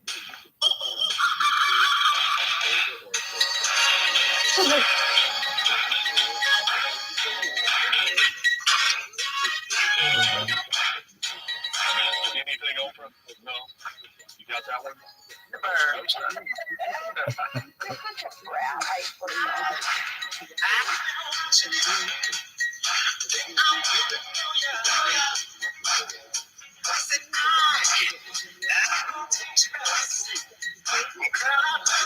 Hey, there's James R. Dang! You must be bored to death coming here, honey. Anyway, that's my observation. I think there is some music there that as a Gen Xer, I'm separated from you boomers. And it's that kind of music. I love Tupac.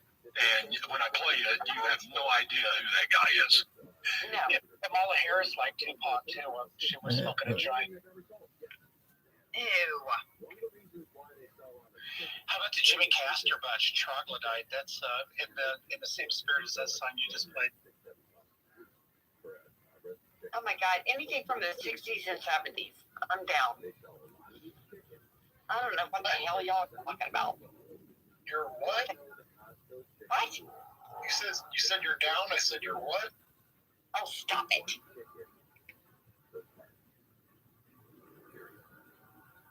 Are those motorcycles? Y'all missed it, man. We had two F-22s fly over our house yesterday. Crazy. But anyway.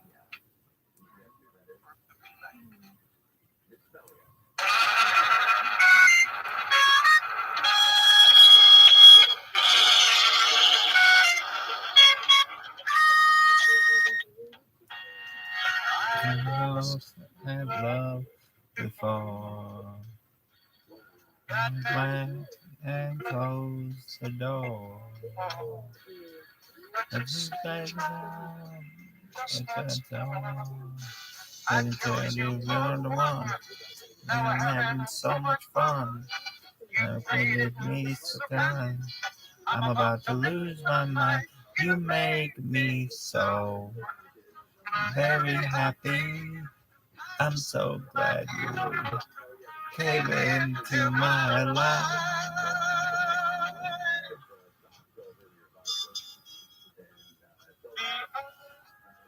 Were untrue, but when it came to loving you, I've spent my whole life with you. As under control, you kept my very soul. You never kept. Loving you is when it's at. You make me so very happy. I'm so glad you came into my life.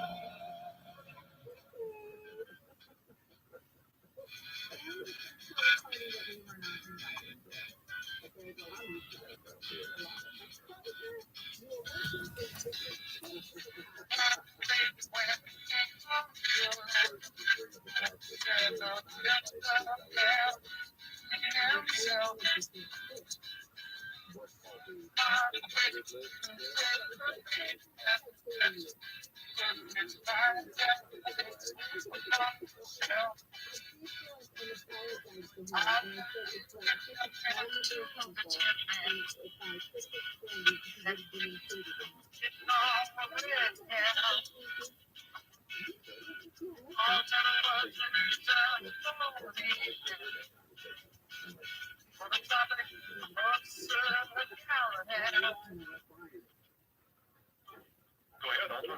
The floor is yours.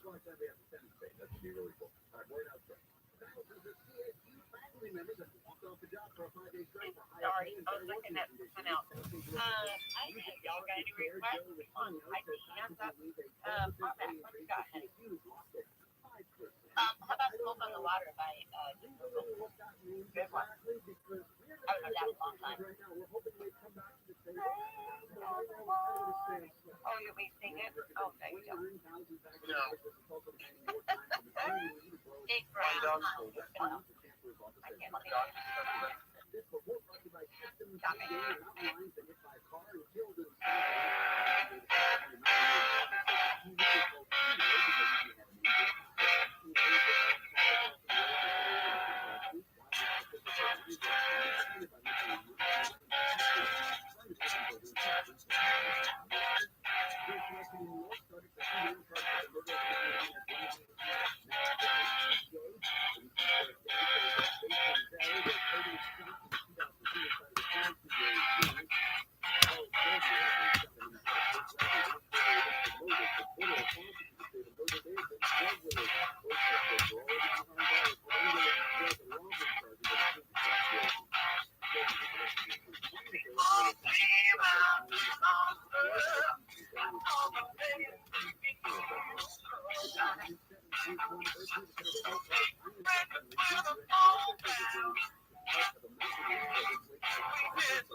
Wait a minute.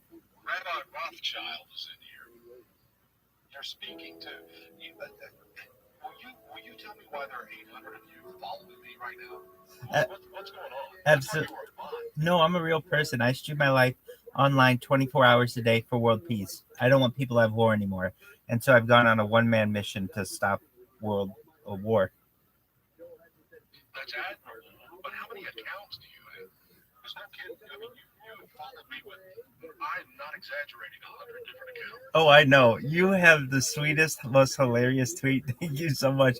It is such a privilege to have someone with such a large account recognize me. So thank you so much. I have right now of the ViralRabbi, I have 666 of them. I just finished that one. Well, could you please add one more, because that's the mark of the beast. Yeah, no, we're gonna continue. 67 or delete one. Okay. You don't have to follow me with all 667 of them. I recognize that. Right. Okay. Okay. Well, we're glad you're here. Let's get back to deeper. What a nice guy.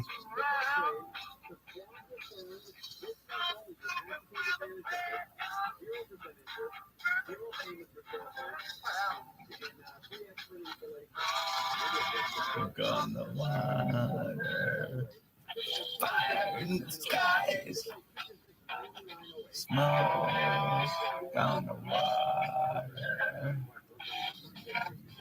No, I'm a real person. That's the mark of the beast. I know, baby.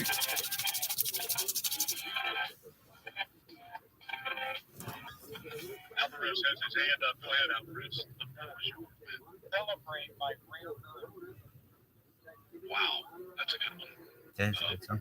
So, Rabbi, I'm glad you answered that for me, because I didn't know what was going on. I just thought you were a bot farm. It was really confusing to me. And there has been a lot of, the tweets and posts the last 10 days have been stuck in the mud. So I thought you were the reason you were stuck in the mud. I didn't think you were a real person. I am most certainly a real person. You can watch me on YouTube 24 hours a day, 7 days a week, 365 days a year. I've been doing this for 2.5 years, and I plan on doing it the rest of my life. I don't want people to have war anymore, and I'm on a one-man mission to stop it. And I appreciate you understanding. Thank you so much, Booker. I'm glad I could answer your questions. Well, thank you. And I hope you succeed. I don't think anybody here wants war. We're all against war, so that's fantastic. What was that railroad song? I'm sorry, I got sidetracked by the rabbi. It's called Celebrate.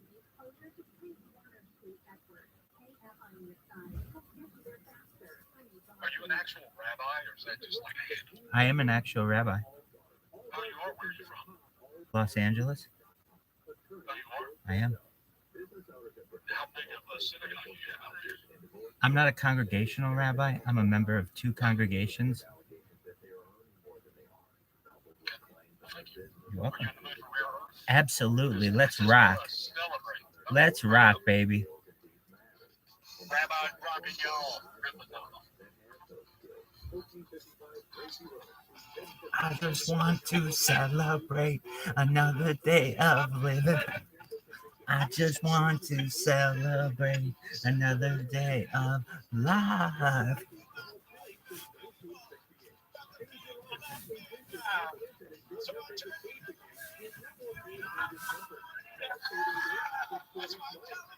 I just want to celebrate, yeah.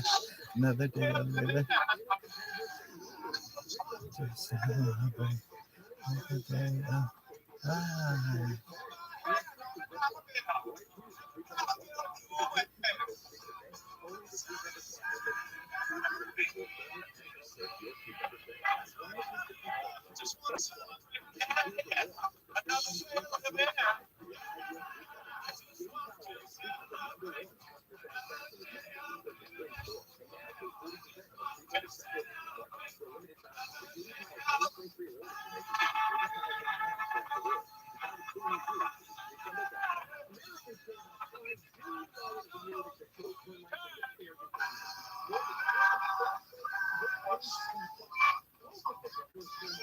Mr. Alvarez out in California, but stay out in California for just one more for the rabbi. Edwin Starr asks, what's the good?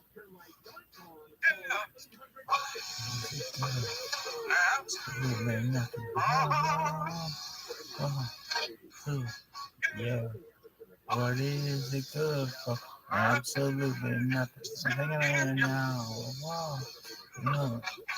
Yeah. What is it good for? Absolutely nothing. Wow. I despise To me, the sharp shit of innocent lies. What is this?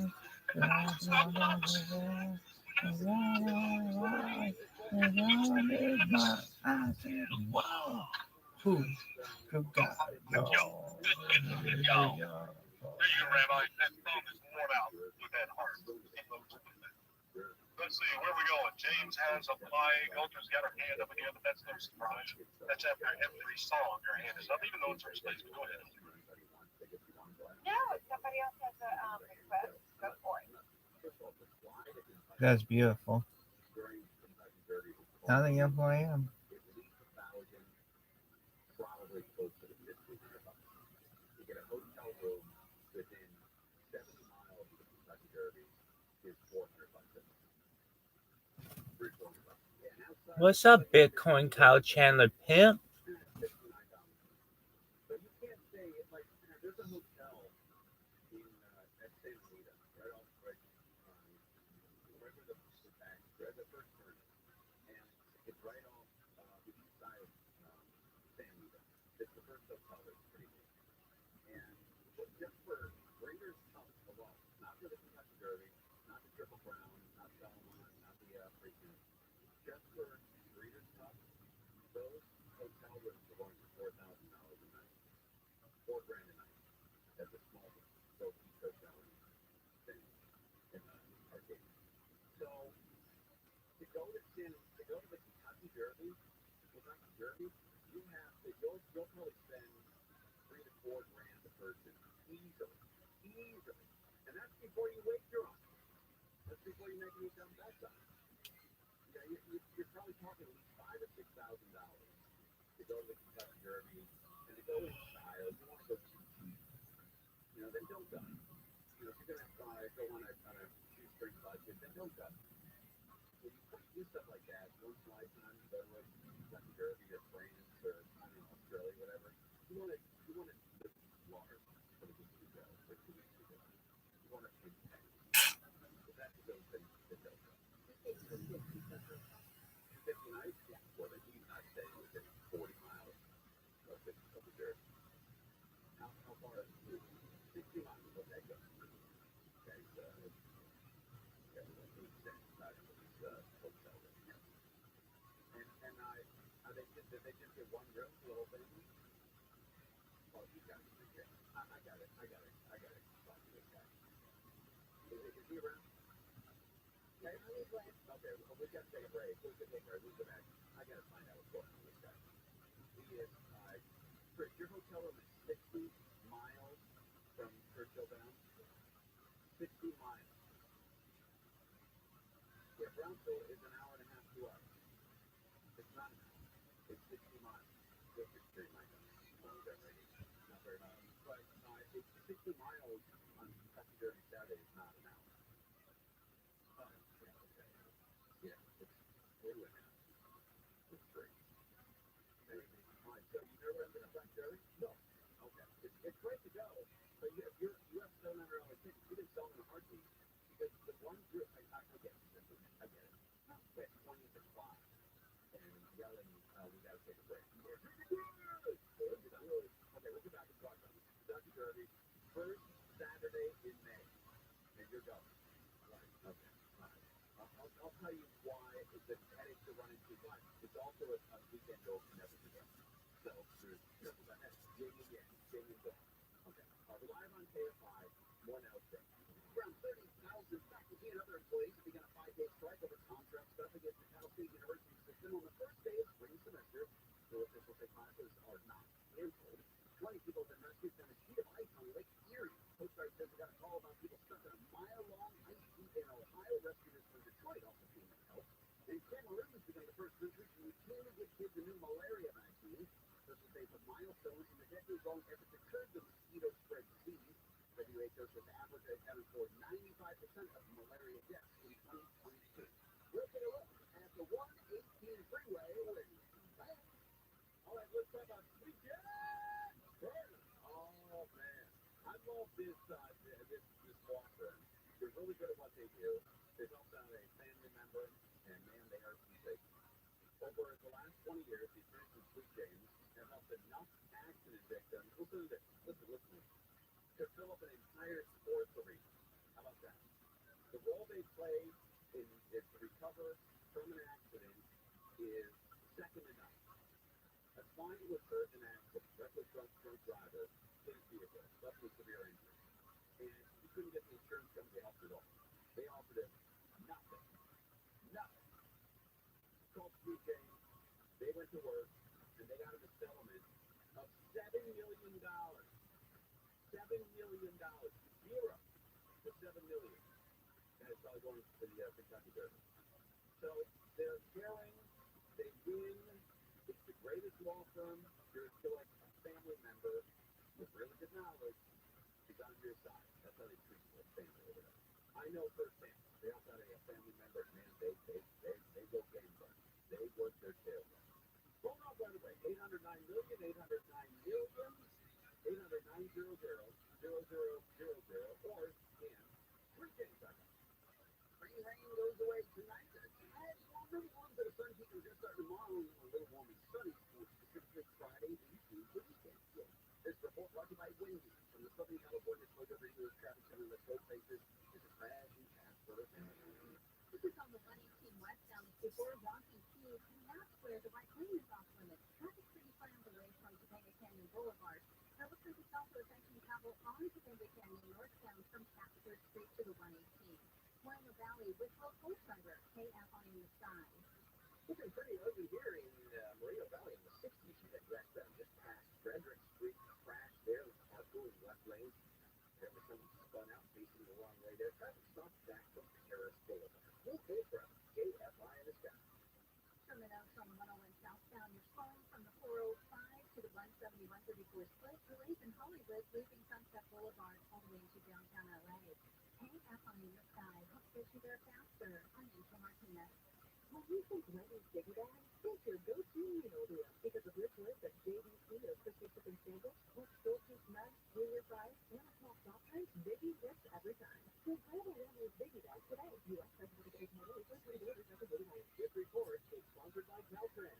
Drivers, we all know about red, yellow, and green lights, but what about flashing amber lights? Well, they move over. Next time you approach a vehicle with flashing amber lights, these are Caltrans family safe. Slow down and move over. It's the law. From Caltrans and the California Office of Traffic Safety.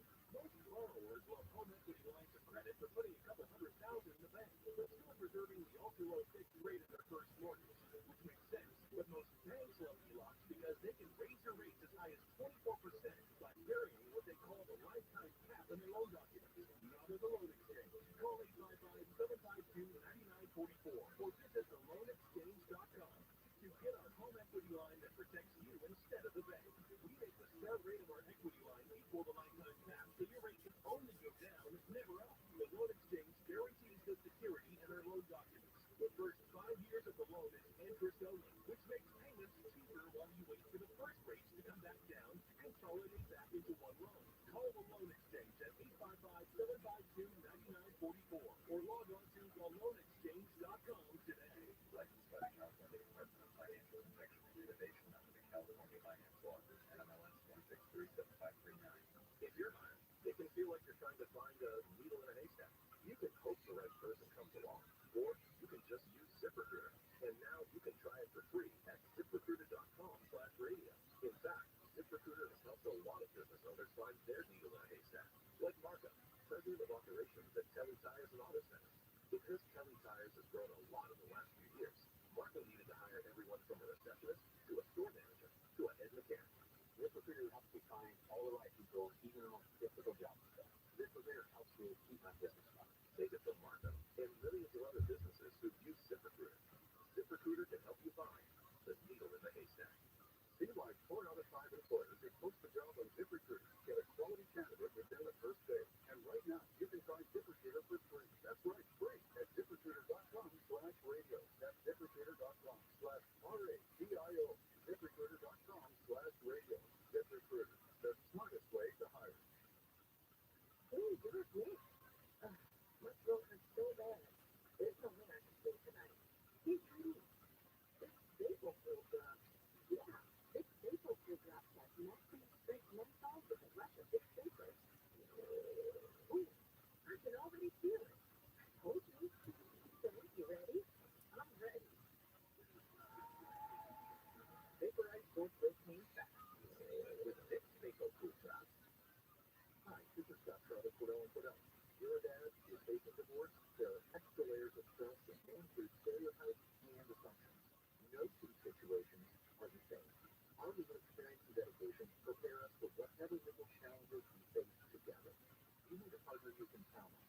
For more than 30 years, ROTHSCHILD has represented men in the business.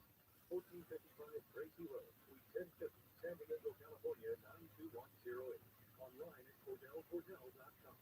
Portions of the following program have been recorded. I would love to be able to see where technology is in 500 years. I'm going to sign you up for a cloning program.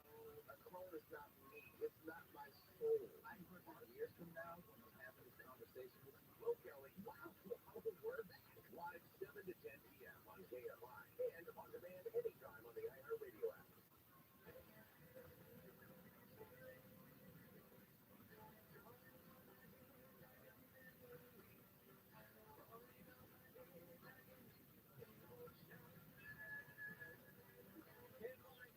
Good morning. Convoy Show 6 o'clock for running this debate here on KFI. Thanks to our newsroom here at KFI. They put that together. And speaking of newsroom, the news director is with us. Chris Little, who runs the KFI newsroom. Nice to see you. Thank you. Nice to see you. How long have you been running the KFI newsroom? Since 2010. Is that right? Yep. All right. So, 24 years. Yep. Wow. That's exciting. Yeah. You're doing the Kentucky Derby for your very first time. You've ever been there before. Yeah, 150th. Yep. Yeah, 150th running of it. Last time I was there, the only time I was there, was 1982. And I think it was Gato del Sol that was that name. Wow, what a name. I'm sure you're sitting on a private jet. I drove with different friends from sleeping on my or Golden Arena. But no, it was kind of a cool deal. And look, with my brain there while you're there, it actually makes the whole experience more exciting. It does. Well, then I'll take an umbrella. Yeah, really good. So you say in Seymour, Indiana? Yeah. That's 60 miles away? Something like that, yeah. Maybe early in the morning. Yeah, well, I didn't, just till I talked to you earlier, I didn't know. Yeah, there's going to be a lot of traffic. Look, Chris, there's going to be 140,000 people that are in attendance. There's going to be another 25,000 people that work there or that are in crafts or whatever. There's probably going to be close to 175,000 people all trying to get to one racetrack. You don't think there's going to be traffic? No, that's good. I didn't even think about it. Yeah, I'm assuming there would be, but they're coming from all directions. That's right. But everyone who flies in on a private jet, there's an airstrip right off the back stretch of Churchill Downs. And these planes land there. And they're allowed 10 to 20 minutes maximum. They're allowed to unload the passengers, unload the luggage, and then they got to get the F out of there. When they have to fly out, they have to fly to Indianapolis or Cincinnati or Cleveland, and that's where they park their private jet. There's some private jets, but they don't have room for all of them. So they park them huge. And for those people who don't care, there's my kind of people. The longest shot ever to win the Kentucky Derby is 91-1. And the youngest kid ever was 15 years old. Imagine that, you win the Kentucky Derby when you're 15 years old. So I'm a veteran of the long shot and the youngest shot is made. The most money ever spent was 2 years ago, towards the end of the pandemic, in 2022. And there was 180, 179, $180 million. Man, a lot of money. Yeah. Now, but look, I understand that you're going with the whole family, right? Well, we were. How many people are going? There were only 4 now. There were 6 earlier. And then going, you and Julie, your wife, yeah, and then Chad and his girlfriend, Jacqueline. Okay. And Mark and his girlfriend, Marie, have decided to run. You gave Maria an honest pronunciation of the name that you gave Jacqueline a derogatory one. Is there something going on? Well, she and Mark have decided not to go. I bought this everyone a $700 ticket. Yeah. Wow. She thought it was a little too expensive. So they said they were going to go. You bought tickets, and they said no. Well, Julie said they were going to go. Oh, my God. And then Florida said they were going to go. Here's how it was. We all thought we were going to go to Kentucky Derby. And then Julie said, well, we'll do tickets for everyone. And nobody said, no, we don't want to go. Everyone said, that's a great idea. Did they know how much they were? No, but it doesn't matter because after I bought them and I said to Julie, where's the money? She said, oh, they're Christmas presents. I said, if they're Christmas presents, then we'll give them Christmas presents. Right, Christmas. That's right. We already got them tickets. And they're expensive. $700 a ticket will be it's about a pretty average ticket. Yeah.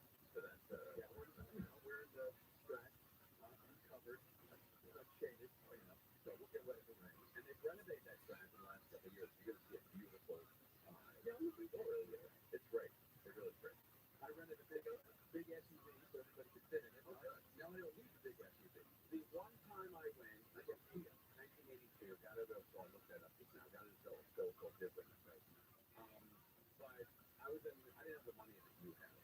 So we bought infield tickets. I think they're $35 each. The standing room only infield, and we're in the infield, and we had a blanket that we put down, to try to keep people away from us. We weren't even sitting. We just put a blanket down, like, hey, don't step on our grass. You know, that works. So we put the blanket down, and a fight started about 30 feet from us. You guys got into it.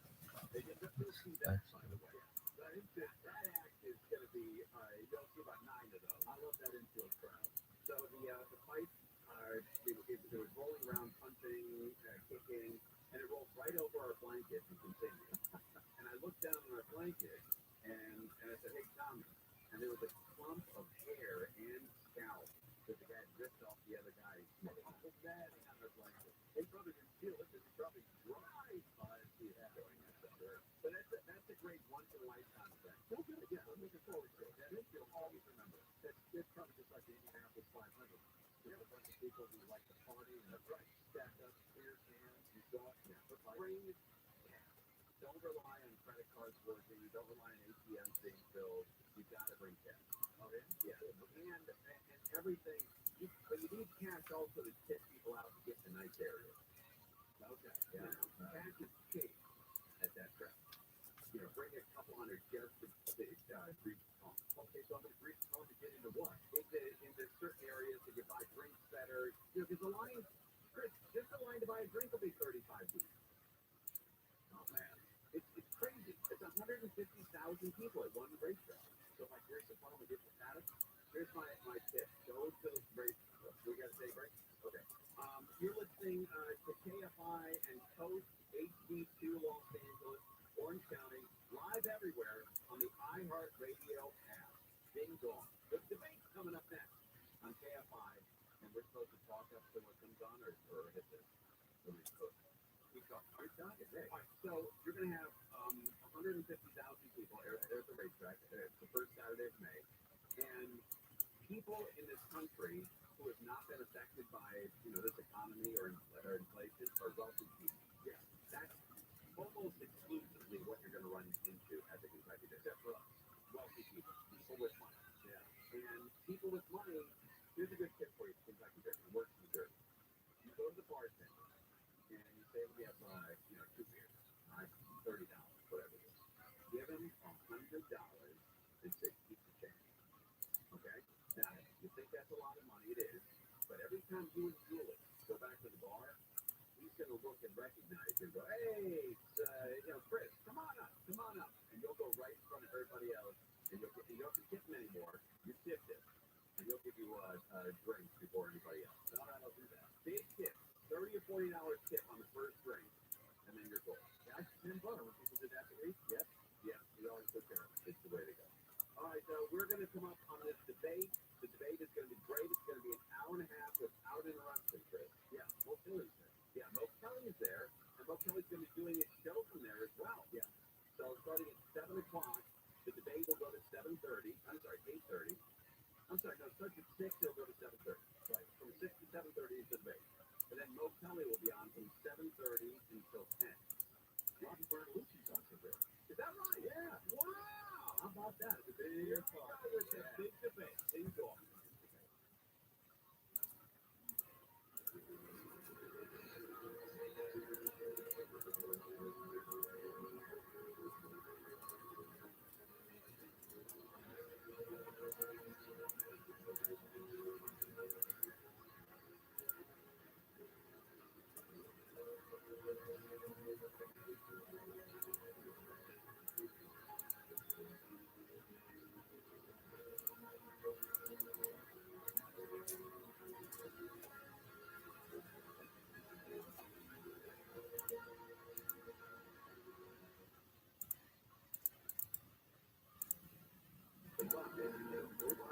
At the University of Southern California, launched 11 Los Angeles floats, the first televised debate between the outgoing candidates of California's 12th Senate race, in partnership with the U.S. Center for the Political Future, Politico, KFI AM 640, and the California Environmental Voters Education Fund. Now, here are your moderators, Fox 11 anchor, and host of California's statewide political show, The Q is Alex Michaelson, and Politico's senior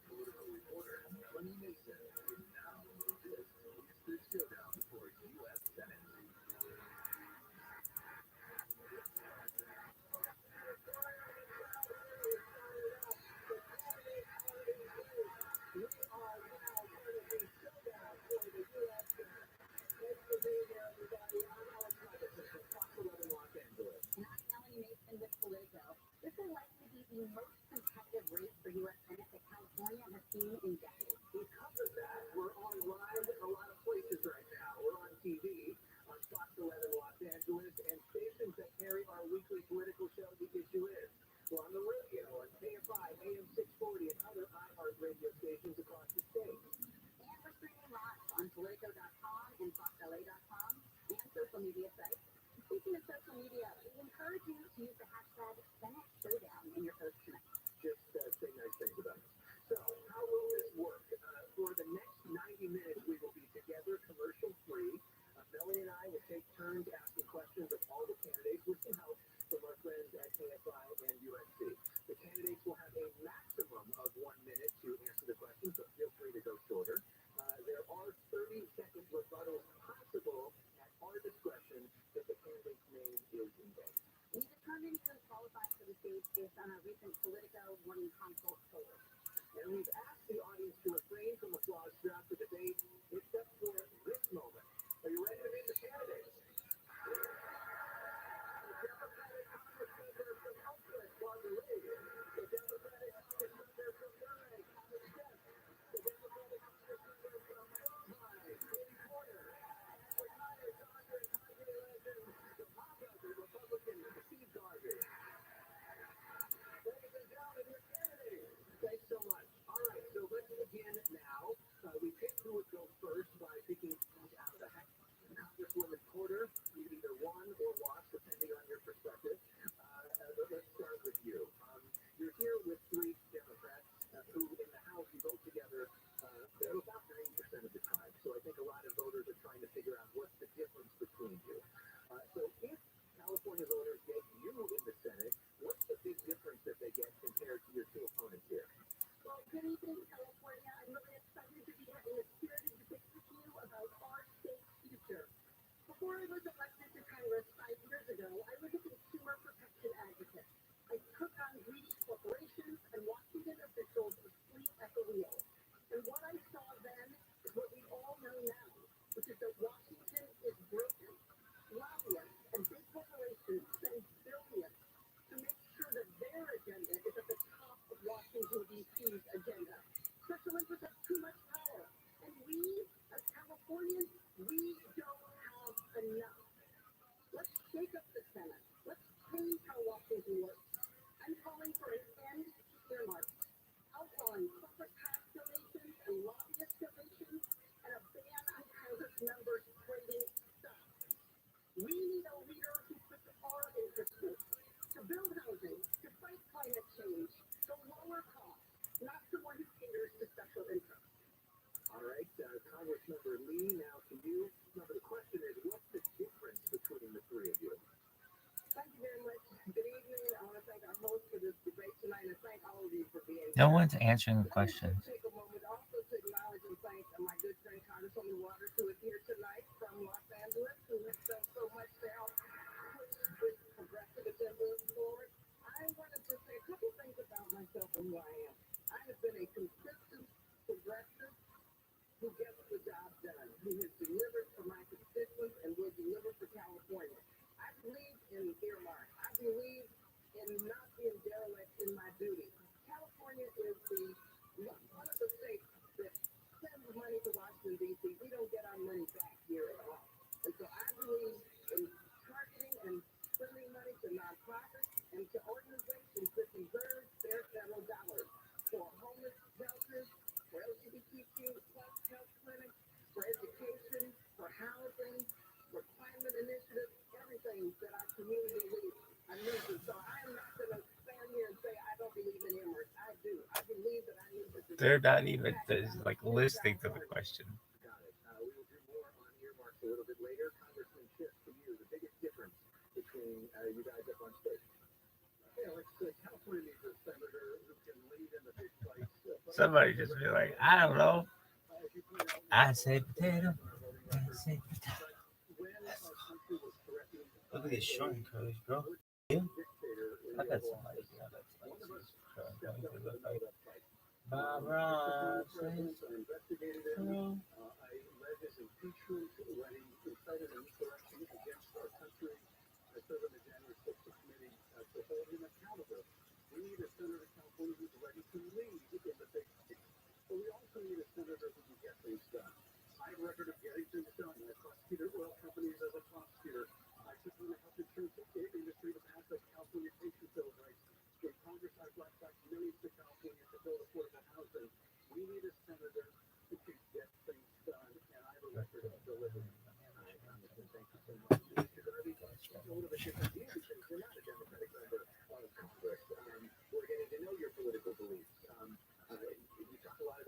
number of team sports in the past.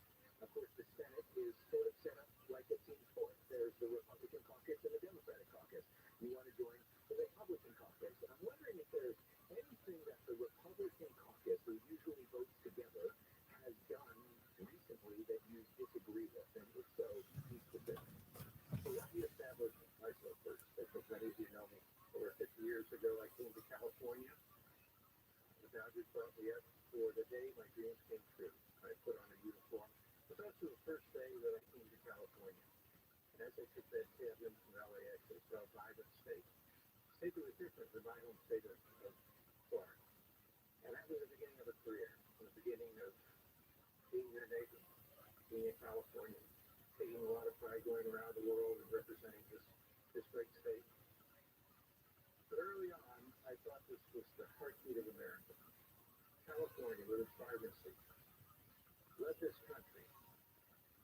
And then all of a sudden, the one party started to take over. There's only one voice in California. And this vibrant state became a rebel. As a conservative moderate, I thought it was time to stand up. Time to stand up against career politicians.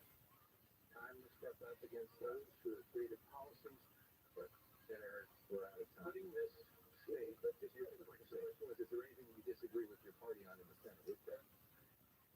Just about everything. Is there everything? I'm common sense. I'm compassionate. I'm consensus building. And I think we need to get back to that. We can't always talk about it in Washington. We have to start doing something effective. And I think my leadership, based on years of building teams and championships, okay, businesses will make that. Okay, Melanie, next question is to you. Thank you, Alex. President Biden says that his economic record is one of the reasons that he should be reelected. On a scale of 1 to 10, how would you rate the economy for the average Californian right now? This question for all of you. Will start with Congressman Schiff. Too many people are struggling. The problem today is not that people aren't working. The problem today is that people are working, and they still can't make enough to get by. Housing is too unaffordable. Healthcare is too unaffordable. People can't afford to put food on the table or the price at the pump. President Biden has done a lot to address this, but there's a lot more that we need to do. We need to build hundreds of thousands of units of affordable housing, and I intend to do exactly that by dramatically expanding the low-income tax credit. We need to go after prices at the pump with a windfall profits tax on oil companies. We need to bring down food prices by enforcing antitrust laws against these grocery store mergers. There's so much that we can do to continue to work to bring prices down, to make life affordable. But I think the President's done incredible work, but there's so much more that we need to do to deliver for California. So just to follow up on that, with the things that are still yet to be done, can you put a number to how you would rate the economy right now between 1 to 10? Shawnees. I would say probably at 7. Still, people are struggling. And a lot of it, frankly, has to do with marginalizing labor, making it difficult to organize, making it difficult to get a contract, making it difficult to enforce a contract, which is why I'm going to go to the Senate Looks like to it could have fight been to a restore pony. collective bargaining so that we can raise wages and incomes. Thank you. Thank you, Mr. Garvey. So we hear 7 from Congressman Schiff. What would your number be? Oh, I would say it would be That 5 at the most. car And how would you dealership, rate the 10 since right it'll now? be big. First of all, For, I've been yeah. on a tour of California. When you talk about the economy, I've gone around this state, I've talked to people, I've talked to them face to face. I've asked them what their life is all about. 10, 15, 20 minutes. They poured their heart out. And they look at me and they say, Steve, first of all, thanks for running. But you're talking to us. The current politicians that we elected talk down to us. They tell us our life is fine. They tell us the economy is fine. They tell us you should pay more taxes because you live in California. You just have to go to the gas pump in the morning and see hardworking Californians buying $10 for the gas instead of $10 for the gas. When I get up in the morning, Mom's thinking, am I going to make it through this week and be on the positive side? 88% of Californians feel that they're losing money or breaking even. Thank you, Mr. Garvey. Congresswoman Lee, Mr. Garvey says it's a 5. How would you rate the economy? Well, thank you for that question. Let's be honest. Here in California, we have 20 million, one paycheck away from poverty. I know that. I'm public assistance.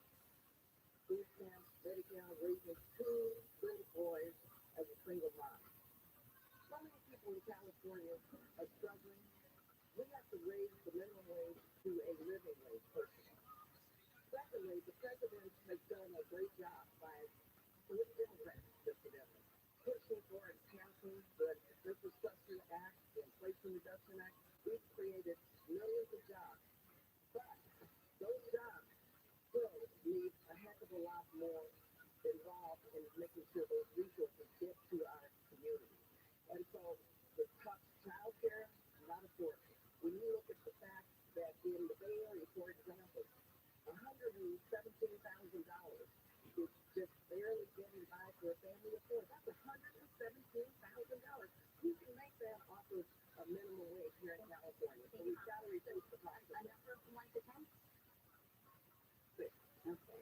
And finally, to you, Congresswoman Porter, how would you rate the economy between 1 to 10? Well, I would say it's a 5, but that's because we have an average. We have people who are experiencing a 10. CEOs of gigantic corporations, people who have generations of inherited wealth, and we have millions of Californians, including our farm workers and others, essential workers, for whom every paycheck is a struggle.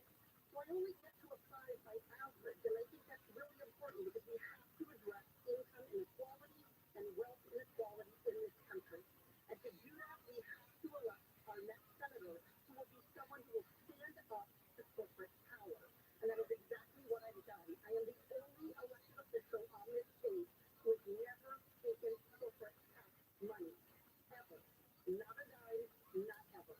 And that's why I'm willing to hold Wall Street to account for its failure to build the housing that we need and we can afford, to hold its pharma to account for overcharging us for prescription medicine, to hold the insurance to account for denying our claims. All right, we now want to move on to the Middle East, which is one of the areas of most disagreement among you. Of course, on October 7th, Hamas killed more than 1,400 Israelis and took more than 200 hostages. Israel's military response has left an estimated 25,000 Palestinians dead, according to the Health Ministry. Congresswoman Lee, on October 8th, less than 24 hours after that attack, you called for an immediate ceasefire.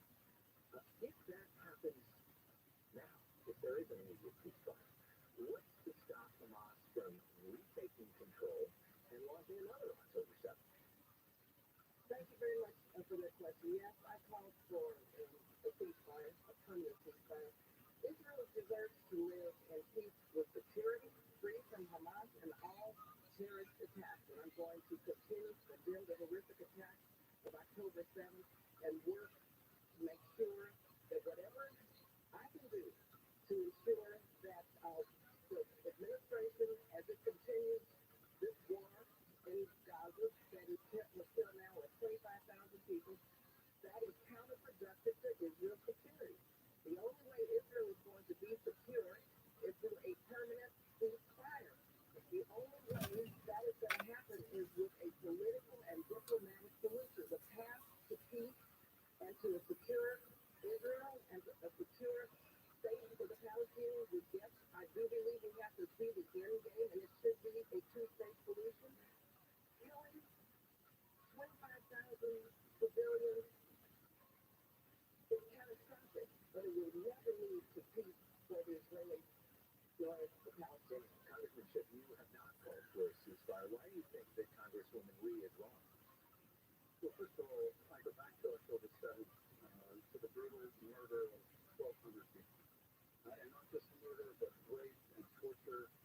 The magnitude of that horror is still shocking to me.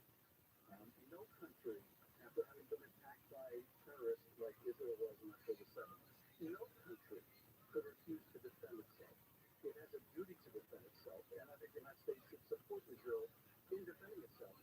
We also should work with Israel to reduce the number of civilian casualties, and my heart breaks for all the Palestinians who have lost lives, all the families that have lost lives. It's not, in my view, incompatible with human nature to grieve the loss of both innocent Palestinians as well as innocent Israelis. I support a two-state solution. We have to get back to a road to two-state solution, but Israel has to defend itself. We can't leave Hamas governing Gaza. They are still holding over 100 hostages, including Americans. I don't know how you can ask any nation to cease fire when their people are being held by a terrorist organization. Or if I would say Congresswoman, how do you? Well, let me just say, first of all, I've voted against the authorization to use military force right after the horrific attacks of 9/11. I voted against the Iraq authorization. I said then, and I'm saying now, it could spiral out of control. You see what's happening. It's escalating in the region. We have to make sure that our national security is also protected. And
yesterday, today, and tomorrow, for whatever their needs are. One of our greatest allies, and our greatest ally in the East. That day was atrocious. Terrorists, the Israelis swept before the trust. With common sense and compassion, we realized that we have to give Israel the opportunity to fulfill their promise, to fight back. I think it's naive to think that we can ask our government to tell them or try to influence them to cease fire. If 9/11 became 9/12, and one of our allies came to us and said, we want you to cease fire, what would we have done? We would have looked at them, thank you for being our ally, but we must control our destiny and our time. Compassion, yes. As Israel had ceasefire, short ceasefire, that makes a statement for how they feel about the compassion. Thank you very much. Our government's policy is to support a two-state solution, and Benjamin Netanyahu has totally said no, that is not possible. And I don't think California knows whether Mr. Rabbi supports the two-state solution. What is his vision for the future of the people of Gaza?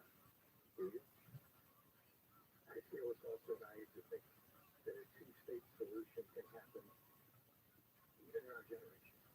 The difficulty, even the minds that have been involved with the situation over the years, going back 75 years, know that if peace was broken, and it was broken on the 7th, that it won't be until the next generation will be able to talk about that again.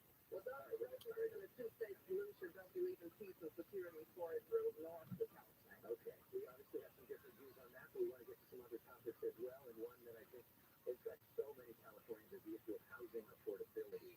This is our first screening question. It is from Sophia Perez, who is a senior here at USC. Sophia, and we'll start with Mr. Schiff, and everybody's going to be answering the same question.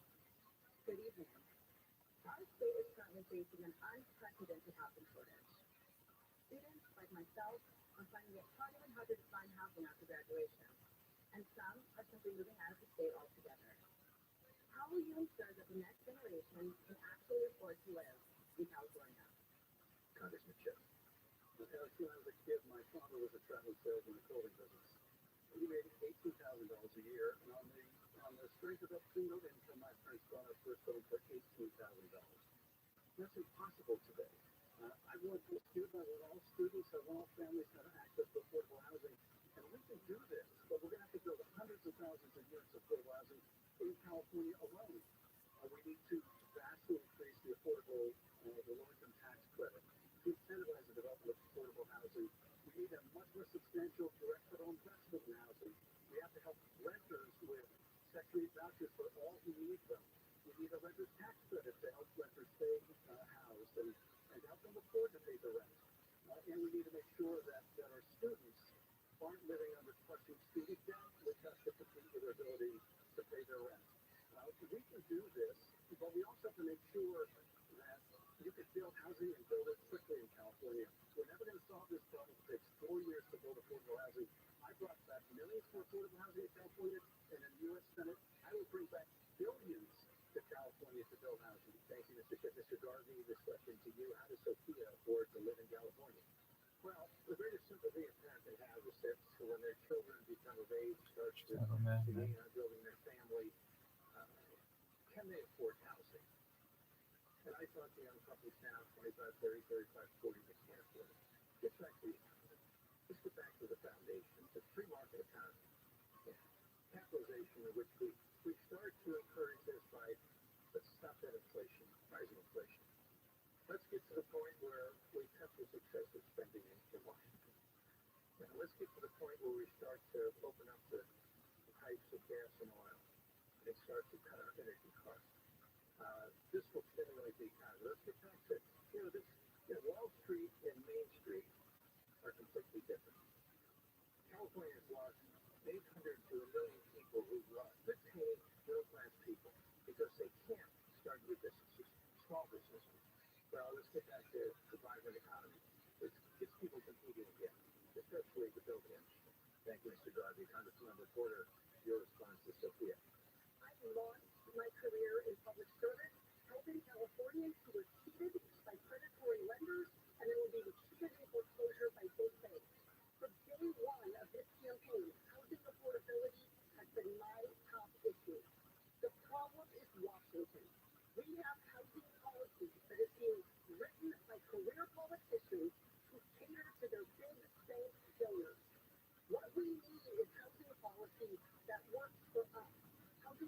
that is centered on Arnie, leaving more housing for our seniors, for people with disabilities, and for young people. And we are not going to get there if we let Wall Street write our housing policy. They've been doing exactly that. And the only stories my colleagues have on this stage for housing are ones from decades and decades ago. That is not the reality for the people of California. We cannot have a growing economy if we do not attract and retain people to this state, and we can't do that without millions of new units of workforce and affordable housing. Understandable relief. How do we increase housing affordability? Let me just say, I know what it means to not have a place to live. I was unhoused during a very difficult period in my life.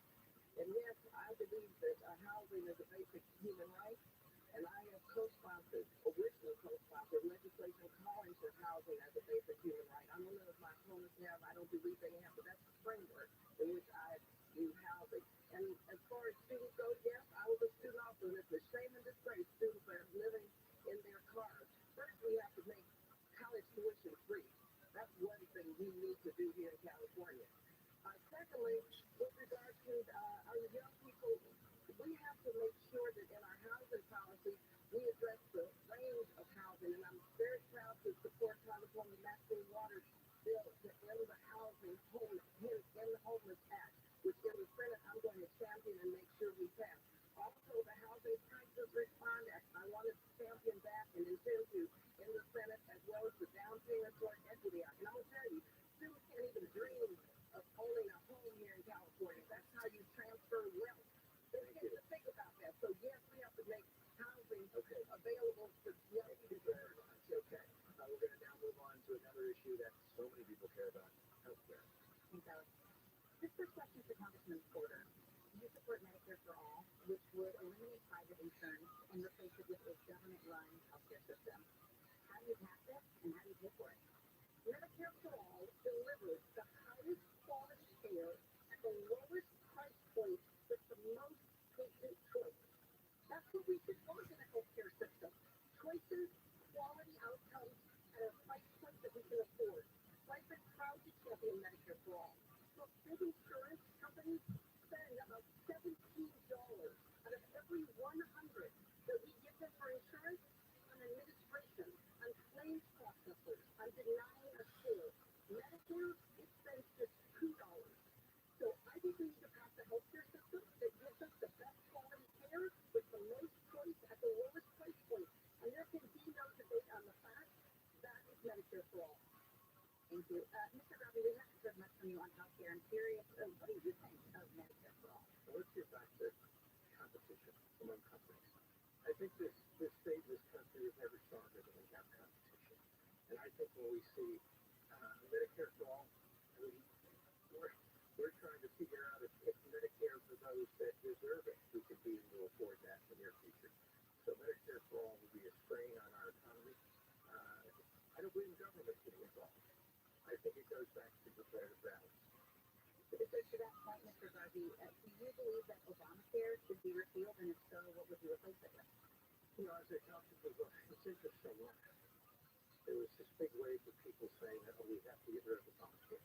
And I think it works for some people. If you were to ask people in this audience right now that have Obamacare, they say it works for them. But as with anything, I believe we have to continue to look at it and refine it. I think nothing's perfect, but I think if we continue to look at it, and the people will tell us whether we've got to the right place. Thank you. Congressman Schiff, we just heard two vastly different perspectives on what to do with the healthcare system. Where do you stand? Well, first of all, I fought the Affordable Care Act plan, and it has extended coverage to tens of millions of people. I fought for public option, and I'm fighting for Medicare for All. But I favor Medicare for All, where all can choose to participate in Medicare. If you are a union and negotiating a good policy, or you like your doctor, I think you should be able to keep your policy and keep your doctor. But I think everyone should have the right to participate in Medicare. It's a great system. My father is 96. He relies upon it. My wife and I have experienced all too many people rushing our daughter to the hospital for an emergency. We were lucky. We had access to good quality care. She was fine.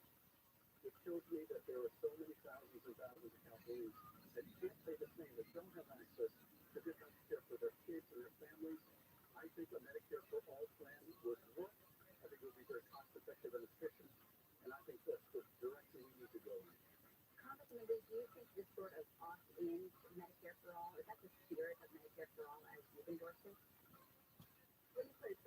believe that healthcare should be a human right. It should not be driven by the profit motive. It should not be competitive. It should not be an industry. I think what you do in the past and your experience is a predictor of what I will do in the Senate.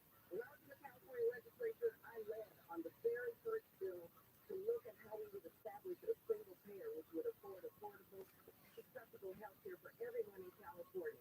I was one of the original co-sponsors of Medicare for All. I didn't wait 14, 15 years. I started right away working on single payer Medicare for All. I not only fought for the Affordable Care Act, I helped negotiate the Affordable Care Act. Mind you, it was not going to even have health disparities and health equity provisions for people of color who, as you know, as we all know, die earlier because of health disparities. I was the one who helped negotiate those provisions with the Affordable Care Act. We've got to have Medicare for all so that medical decisions are made by the individual and their physician, not by the industry or insurance company. Melanie may respond. Current politicians are talking about their fight 30 and 40 years ago for Medicare for all, but where are we? We are not there. Health equities are getting worse. The disparities in things like collateral outcomes are getting worse. Why? Because we allow our health policy to be written by big pharma and big insurance. Mr. Rabbi wants to talk about competition, but do you even get to choose a doctor? No. Big insurance tells you where you can go and what you can get done. Do you even get to know what things cost when you walk into your physician's office for healthcare? So you can't have competition, and you need to address the fact that we have not gotten there yet.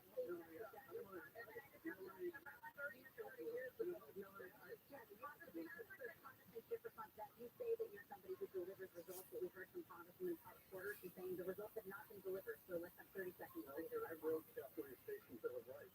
That has delivered for California for years. So others can talk about taking on corporations or taking on industries. None of us actually have done things, gotten things accomplished. At the end of the day, what Californians want is not just more political talking points. They want someone who can deliver, someone who can get things done, someone who can work with others in Congress and deliver. Nancy Pelosi and Supreme Court are supporting it because they know I can deliver and have. And in the Senate, I want to step into Senator Greenfield and choose delivering for California. Mr. Carroll, you want to get in there? Because she was basically saying what you're saying doesn't work. Well, it doesn't work. And again, you know, I've been a competitor all my time. I believe in building teams, or I believe in looking at the existential problems facing healthcare. And as this quarter said, I mean, we know the costs. We know the costs others can go out, and then we can look at our insurers and start to really find out what the bottom line is going to be. And they'll start to compete as good competitors do, who want to win, want to have better bottom line. We don't need to look at the bottom line in healthcare. And when I'm in the Senate, I'm going to start a sister topic, Medicare for all topics. So we don't even have a Medicare for all topics in the United States. All right, we're going to keep moving. The next question, I hope we can keep this 30 seconds each. It's a pretty straightforward question because we're very long already. And we'll be asking it is one of our friends. We're now live on KFI AM 640. Mo Kelly hosts the Later with Mo Kelly show. He's here now with the question. Again, we hope we do this in 30 seconds, then I'll ask a follow-up about this topic. Mo, I think we're starting with Mr. Darby. Sure, welcome, candidates. Thank you for coming out tonight. Please finish this sentence. And this is for all of you. If the American people should choose former President Donald Trump to return as Commander-in-Chief, then blank. Mr. Darby, we would start with you. Well, I think the single greatest currency we have is the right to vote. And I think we should take this personally. I think when we vote for Baby, I and we can elected, do it just I believe we should fine. support that president, support the office, because that's the leader of the United States, the free world. Congressman Schiff, Donald Trump is elected president, and we are, and alliance with truth. He is the greatest threat to our democracy in our history. He tore down the institutions. He incited a violent attack on our Capitol. The best thing that we can do, and I've gone toe-to-toe with him, and maybe I would go toe-to-toe with him again, because it's not a democracy, but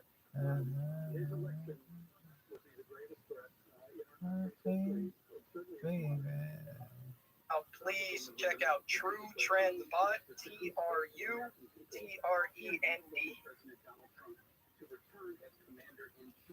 It is, yeah. There you go, guys.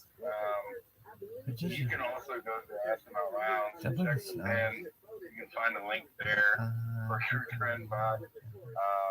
And you can use that one. So I'll throw that out there.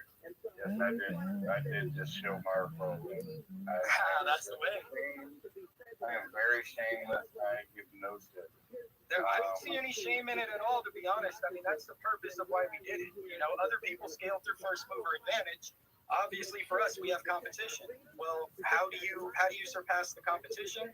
You make it a community activity. You make people, you let people earn from this. If you want to go and use the top trending on Soul, what's your process to go use the top trending on Soul? You have to go and find the middleman that gets you listed like it's a goddamn CMC listing. Go pay the middleman to go get you listed onto the top trending. And what are you paying? If you want to pay for what, 12 hours, you're paying 25 Soul? Our 12 hours is only about 10 Soul. So, you know, we also came with a smaller price point to be able to grow off the bat. We offer 10% referrals to anyone, whether you're a token holder or not. Go and generate your referral link through your Trend Bot, and you'll be able to show that anytime anyone uses it. Payments are automatic. It's coded directly in. 10% of that Solana will show up right in your wallet. Which is awesome. And to be honest with you guys, I give two shits if you use my link or not. But if you have a Solana project, you better get your ass on True Trend and start trending, because there is a whole chat that is devoted to these projects. So if you get trending, there is a whole chat that is discussing your project and debating on whether or not they are going to eat. I appreciate you bringing that up, because I actually forgot about that. So a couple of things to set us apart when it comes to this. Customer service wise, my username is listed right in the bio. You can go down and chat with me anytime, talk with me. There's plenty of other things that I can offer when it comes to influencers or getting your name out in the space. I also run a 120-member private room of my own with plenty of whales and support when it comes to that. And then we opened up just about 3 days ago the lounge for the discussion chat for the trending, because it's another thing I noticed nobody else offers. You go and you pay for trending, and then that's the last word you get. Well, in this sense, so far we only have about 90 members, but you can look and see some really, really influential names that are in that room. And in that room, you're free to shill your token. You are free to talk about your trended token, because we do not believe that all it should be is one payment and out the door. You get that free space to be able to go and talk about your project, so people could actually know who is behind the name that is trending. 100%, man. And yes, that is a very important aspect as far as this trending bot goes. Yeah, most trending that you pay for, it's a fucking 5-odd, or it's something that nobody can really interact with. It's trending. You get trend. People will say he created jobs for minorities more than any in this history. So you don't take things personally. What is our concern? Here's the question. At this point, Donald Trump has been president. Joe Biden has been president. We've seen both of them as president. Are you still undecided if the choice is Donald Trump versus Joe Biden? As you suggested this politically, you may vote for Joe Biden. Now, how are you undecided, and what would make that decision for you? I understand. Okay, so let's clarify your view then. When the time comes, I'll do exactly what I said. I will look at the two opponents. I will determine what they did, and at that time, I will make my choice. I don't believe Joe Biden is good for this country. I heard it said that Trump was terrible for the world, right? Yeah. we were less safe. We were safer, more under him than we are under Biden. We're 3 different platforms throughout the world. So he's arguing that we were safer under President Trump. What do you make of what he just said, and what's your response? Well, California, I think what they say is true. Once a doctor, always a doctor. He just queued up 2.5 minutes of the time to talk about substantive issues in this debate. Like, he refused to answer the question. Ballots go out in 6 weeks, Mr. Rabbi. This is not the minor leagues. Who will you vote for? It is important that California voters know who is who and what these candidates stand for. And you cannot waffle on this. You have to say, you support the MAGA extremist Republican agenda led by Donald Trump to dismantle our democracy. Okay, that's going to be 1 minute, then we're going to do conversation for a minute, then we're going to turn some substance of Mr. Garvey's comments. Okay. That somehow the world would be safer with Donald Trump than it would be with Joe Biden. Can you imagine what would take place if Donald Trump was president when Putin invaded Russia and Ukraine needed our help? The same Donald Trump who stood in Helsinki next to Vladimir Putin and took the Kremlin dictator's side over his own country, his own intelligence agencies, who talked about love letters, a loving relationship with the dictator in North Korea. There is no stretching imagination, no scenario, no whatever, in which we would be safer. Donald Trump was undermining the alliance with NATO. He was saying that he might not even come to NATO's defense. Our standing in the world plummeted. Other nations felt they needed to start to hedge their bets. Maybe we need to cozy up to China because we can't rely on the United States anymore. That is Donald Trump's national security legacy. We don't want to go back to that.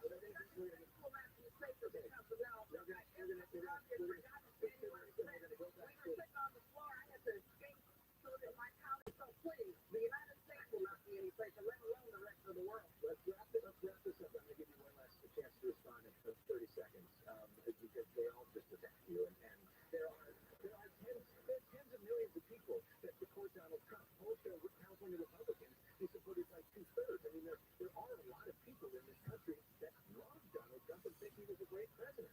What's your view? I love how it's stimulated the baseball terms with everybody. But let's face it. At the end of the day, it's all good. As my personal choice, I will make it in the sovereignty of wherever that is. And that's my personal choice. Candidates don't have personal choice when it comes to being elected. What's got our country to where we are now. Exactly where this state is. It's a one-party state that has only one voice. And that's why I want to be a voice for the people. All right. We're going to move on to some issue. And that's the issue that people really care about. You know, the number one issue in California right now is the issue of homelessness, and we want to talk about that and get your views on that, Melanie. Yes, and we will start with Congresswoman Lee on this. California voters, they say that homelessness is the top issue that they're concerned about. Aside from promising more money, what would you do as a senator to address this cost crisis? First, if the statement is great that we have so many unsheltered people living on the streets in California. Second, we have to make sure that, and my background is mental health. I started a community mental health center, and so we have to understand the total human being and what is the necessary strategy to put it all together so people don't, first of all, become unhoused.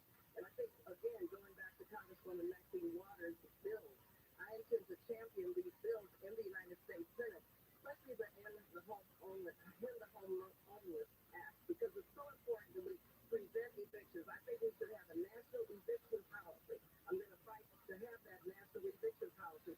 Also, we have to have more affordable housing built. We have to make sure if people are unfortunate enough to end up on the street, we have to have safe, clean housing for them and their children. A lot of the homeless individuals look like me. A black woman with children on the street. So we have to make sure children have safe housing and we have to make sure Oh, no. Invest in our unsheltered population. Thank you. Congressman Porter, same question to you. Our homelessness crisis is a direct result of Washington's failure, decade after decade, to write housing policy and deliver housing policy that is about us. It is about families and it's about people. Did you know there's not even a housing committee in the United States Congress? It's just a subcommittee of thinking. And that tells you what you need to know about how Washington politicians think about the problems of housing and homelessness. That it is a tool to keep Wall Street printing money. So I support fully funding Section 8 vouchers. I support low-cost programs to prevent eviction. And I think the bottom line is we must build more affordable housing because for every person that we help off the streets today in California, we see another person experiencing homelessness. And it's not just people experiencing street homelessness, it's students living in cars, it's families overcrowded in apartments. The solution to homelessness is housing. Thank you. Mr. Garvey, same question to you. When was the last time any of you went to the interstate? Actually walked up to the homeless, as I have over these last 3 weeks.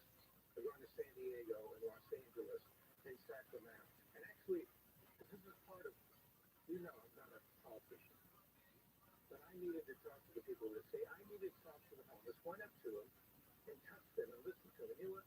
Beans, biscotti, a frosted bundt cake. There's a coffee station with sugar and sweeteners. It's called Caffeine Corner, and the muffins cost $8, we learned. Yeah. You know, there's a real Caffeine Corner located in Berlin, New Jersey. And their muffins are only $2.50. Better deal. Mm-hmm. Dwight is going to have a talking head where he says owning a building is a war between the landlord and the tenant. That's what he sees building ownership as, a war. I know. And he says he's going to use some of the tactics, like in war. He's going to surround the army, slowly starve them out. He installed a timer and motion sensors so the lights go off to save electricity. And it's part of his green initiative. Green meaning money. I did look at the candy bag alts for this talking head because I knew they had a bunch of different alts, and they did. There were a few that were hilarious. Here was one of my favorites that I'll share. Dwight would say, to save on electricity, I've installed a timer and a motion sensor on the lights. I've also unplugged Kevin's, Creed's, and Meredith's computers. They have yet to notice. Nice. Michael is going to enter for the day, and he's hot to trot. Yeah, he's picking up stuff on Aaron's desk. Everything's made in China. Aaron's like, what's up? Well, it turns out that when he went to the dentist, the magazine he wanted to read was not available. A kid was reading it, right? So he had to read that one. He had to read Newsweek. Yeah. And it was all about China. He still has the magazine. He's taken it from the dentist's office. Yeah. He read it once, then he read it again. Randy Cordray told us that was not a real Newsweek magazine, but we did get the rights from Newsweek magazine. James Carey was able to get those for us. Wow. So we could put their logo on there, but we had to make our own magazine. So the cover was designed by Henry Sain, and Phil Shea had it printed at Earl Hay Press magazine. This is going to lead us to the first Daryl and Andy text exchange runner. I loved this so much. I loved when Daryl said, you need to change your standard for what's a worthy text. Mm-hmm. Ask yourself, is this something Daryl needs to know? The answer almost always no. This scene leads to a Daryl. Case 035772718. Your account is suspended or locked. Thanks. It's a nice thing. Congressman Schiff, let's start with you. Who is the one person who has most shaped your world? We have an update. And what did they teach you? Probably my father. He's 96 years old. He lives in Boca Raton. We affectionately call him Boca Eddie. He told me when I was young, if you're good at what you do, there will always be a demand for you. It was a very liberating idea. I mean, I just had to focus on being good at what I did. But he also taught me to stand up to bullies. And I thought about his advice a lot when Donald Trump was president, not to back down from a bully, because at the end of the day, they're really cowards. Congressman, never leave. My late mother, Mildred Parrish Matthews, born and raised in El Paso, Texas, where I was born and raised. She was one of the first 12 students to hit the ground Numerous species of autonomous phone health and my mother told us never to back down. She had 3 goals. And she said, look, even though we're fighting for our rights, we're fighting for voting rights, we're fighting to end segregation, we're fighting to be seen as black people, as women of color, don't back down. Fight for your freedom, fight for democracy, fight for your rights. You are as equal as anybody else here. I believe I'm going to do that. Thank you very much. For everyone in Congress member reporter to you. I would say my 3 school-age kids, and I hope you won't let me choose amongst them on television. But the reason I say that they have most shaped my worldview is because they keep me squarely focused on the future, on how we are going to keep California strong, on what the threats are of climate change, on what will happen to our economy in California if we can't attract and retain and house workers and lower cost of living here. So my 2 children make me the strong politician that I am. Mr. Garvey, who's going to shape your worldview? Our parents always shape who we are. A strong mother who teaches us about respect for women. A strong father who teaches us to be gentlemen. So I look back now on the time that I spent with Ronald Reagan and the strength of that. He was a Democrat. He became a Republican. He was American. He stood for America. He stood for our sovereignty, and that we carry the torch for democracy around the world. And when he and Tip O'Neill came together, that is an example of what all politicians should do for the sake of the country. Democrats and Republicans coming together for the good of the country. Thank you. And just to remind everybody that this minute rule is something you all agree to, and it just ensures that we all get to talk about more topics. So if we can try to stick to the minutes, that allows you all to talk about more things. And we're trying to get as many topics in as we can. And now we go to the topic that is a little more controversial than the last thing we just talked about, abortion. Melody, to you. Thank you, Alex. First question to Mr. Garvey. You said that you would follow the will of California voters when it comes to abortion, even though you personally oppose it. Californians have voted to protect the right of abortion in their state constitution. Would you vote the same way in the Senate if the issue comes up?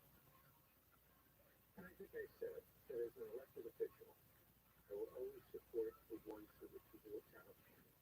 The people of California have spoken. And I pledge to support that voice. So to follow up on that, does that same logic then of supporting the will of the voters extend to issues like guns or even supporting President Trump, where California voters have made their views pretty clear? Well, I have my opinions, obviously. And with common sense and compassion and the ability of consensus, I'll look at all the issues.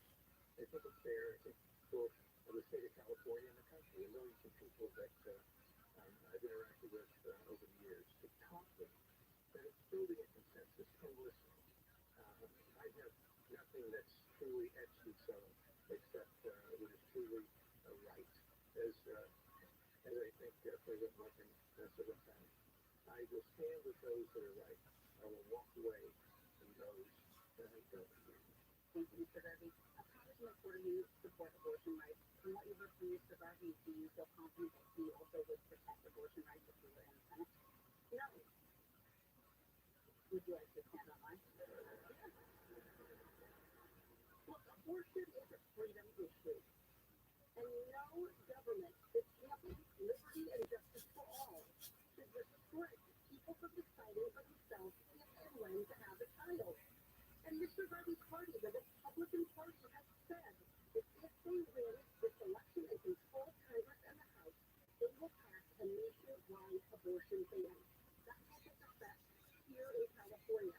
So Mr. Garvey needs to be clear about where he stands on this and actually all the other issues. Look, I think all the Democrats on the state are going to say that they support abortion access. But I think we have to ask someone who understands the state. Congressman Schiff mentions abortion on his website under a page called Adam's Accomplishments.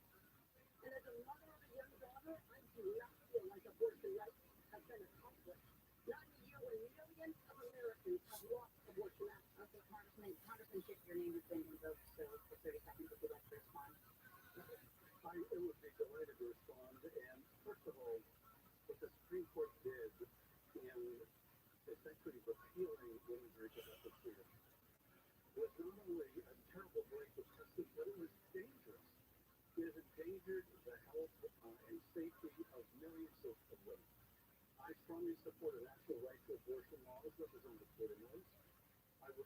And more than that, as Representative Porter also should know, I'm one of the leading authors of legislation to expand the Supreme Court. So we don't have a future reactionary Supreme Court striking down the right to abortion or any other freedom of Americans. Congressman, we'll come back to you for your full minute in a bit, but I want to turn to Congressman Lee. You've been open about your own experience of having an illegal abortion in Texas before Roe versus Wade was decided. You want to end the filibuster in the Senate to pass national abortion protections with a simple majority vote. But are you worried that if you do, a Republican-controlled Senate could go ahead and pass a national ban and Democrats would be unable to stop it? No, we first have to know that we have to end the filibuster. Any rule that was established after slavery to prevent black people from participating in our democracy regardless. Secondly, it's so important that we know and understand that what the Supreme Court did was for the first time take away a constitutional right. And when the Texas decision came down, I have been very reluctant to talk about the abortion right. I was living here in Southern California in San Fernando, went to San Fernando Junior High, San Fernando High School. I got pregnant. And my mother and I made that decision that that's what I would do. That was the type of health care I decided I would achieve in terms of an abortion. So I flew to Texas, where her friend took me across the border. Let me remind you, this was before Roe. Took me across the border to a back alley, dark clinic. I was terrified. Because I knew it was illegal in Mexico, it was illegal in Texas and California, and so reproductive freedom for all is important. I intend to work to codify the women's right to protection. Would a filibuster, would eliminating the filibuster make it easier for national bans to be passed? We have to fight politically to make sure that doesn't happen. We have to elect enough senators to make sure that we can codify into law the Women's Health Protection Act and to end the Hyde Amendment. This is about our freedom. It's about women's decisions, people's decisions to control their own bodies. Thank you. Congressman Schiff, the same question to you about the filibuster. Does that thus open the opportunity for Senate Republicans to pass a ban? I support the filibuster for a variety of reasons. One, to pass a national right to abortion law. We need to do away with a filibuster to protect the voting rights. We need to do away with a filibuster to finally pass. That's what my favorite shit about it. We need I'm to do away with a filibuster. So count me squarely in the camp of doing away with a filibuster. But if I can return to the question about reproductive freedom, when we start losing our rights as Americans, it is a sure sign that our democracy is in trouble. But we not only need to pass the national right to abortion law, but we need to change the Supreme Court that struck it down to begin with. We need to expand that court. We need to terminate that court. We need to enforce the code of ethics on that court. This is part of my democracy agenda, which I'm very proud of. We're very proud that the Wall Street Journal editorial page editorialized against me called radical. That's good housekeeping seal of approval, as far as I'm concerned. But here's the thing about Mr. Garvey's answer. He would also respect the right of states to refuse abortion care for millions of other Americans, including Californians who are visiting other states. And that decision would be dangerous, because Mr. Garvey is rebuttal. I think you've been censored for long. You were censored for standing up there. That's exactly what the same president and every Mr. Garvey says. Or trying to determine who we are by race or by color or by gender. They never listen. They have prearranged words to say. And by the way, I would not vote for a federal ban on abortion. Let's make that clear right now. Thank you, Mr. Garvey. All right, we're going to insist on the answer. I was called a liar by Mr. Garvey. Okay. Mr. Garvey, I was censured for standing up to a corrupt president. And you know something? I would do it all over again. Because that corrupt president, has been indicted with 91 felony counts, that president that you won't refuse to support. Yeah, he's a danger, and I will stand up to him and Kevin McCarthy and Jim Jordan and any of those MAGA enablers of his in the Congress. The reason why democracy is in trouble is because folks don't have the courage to stand up when they need to. Okay, thank you very much. So we're going to keep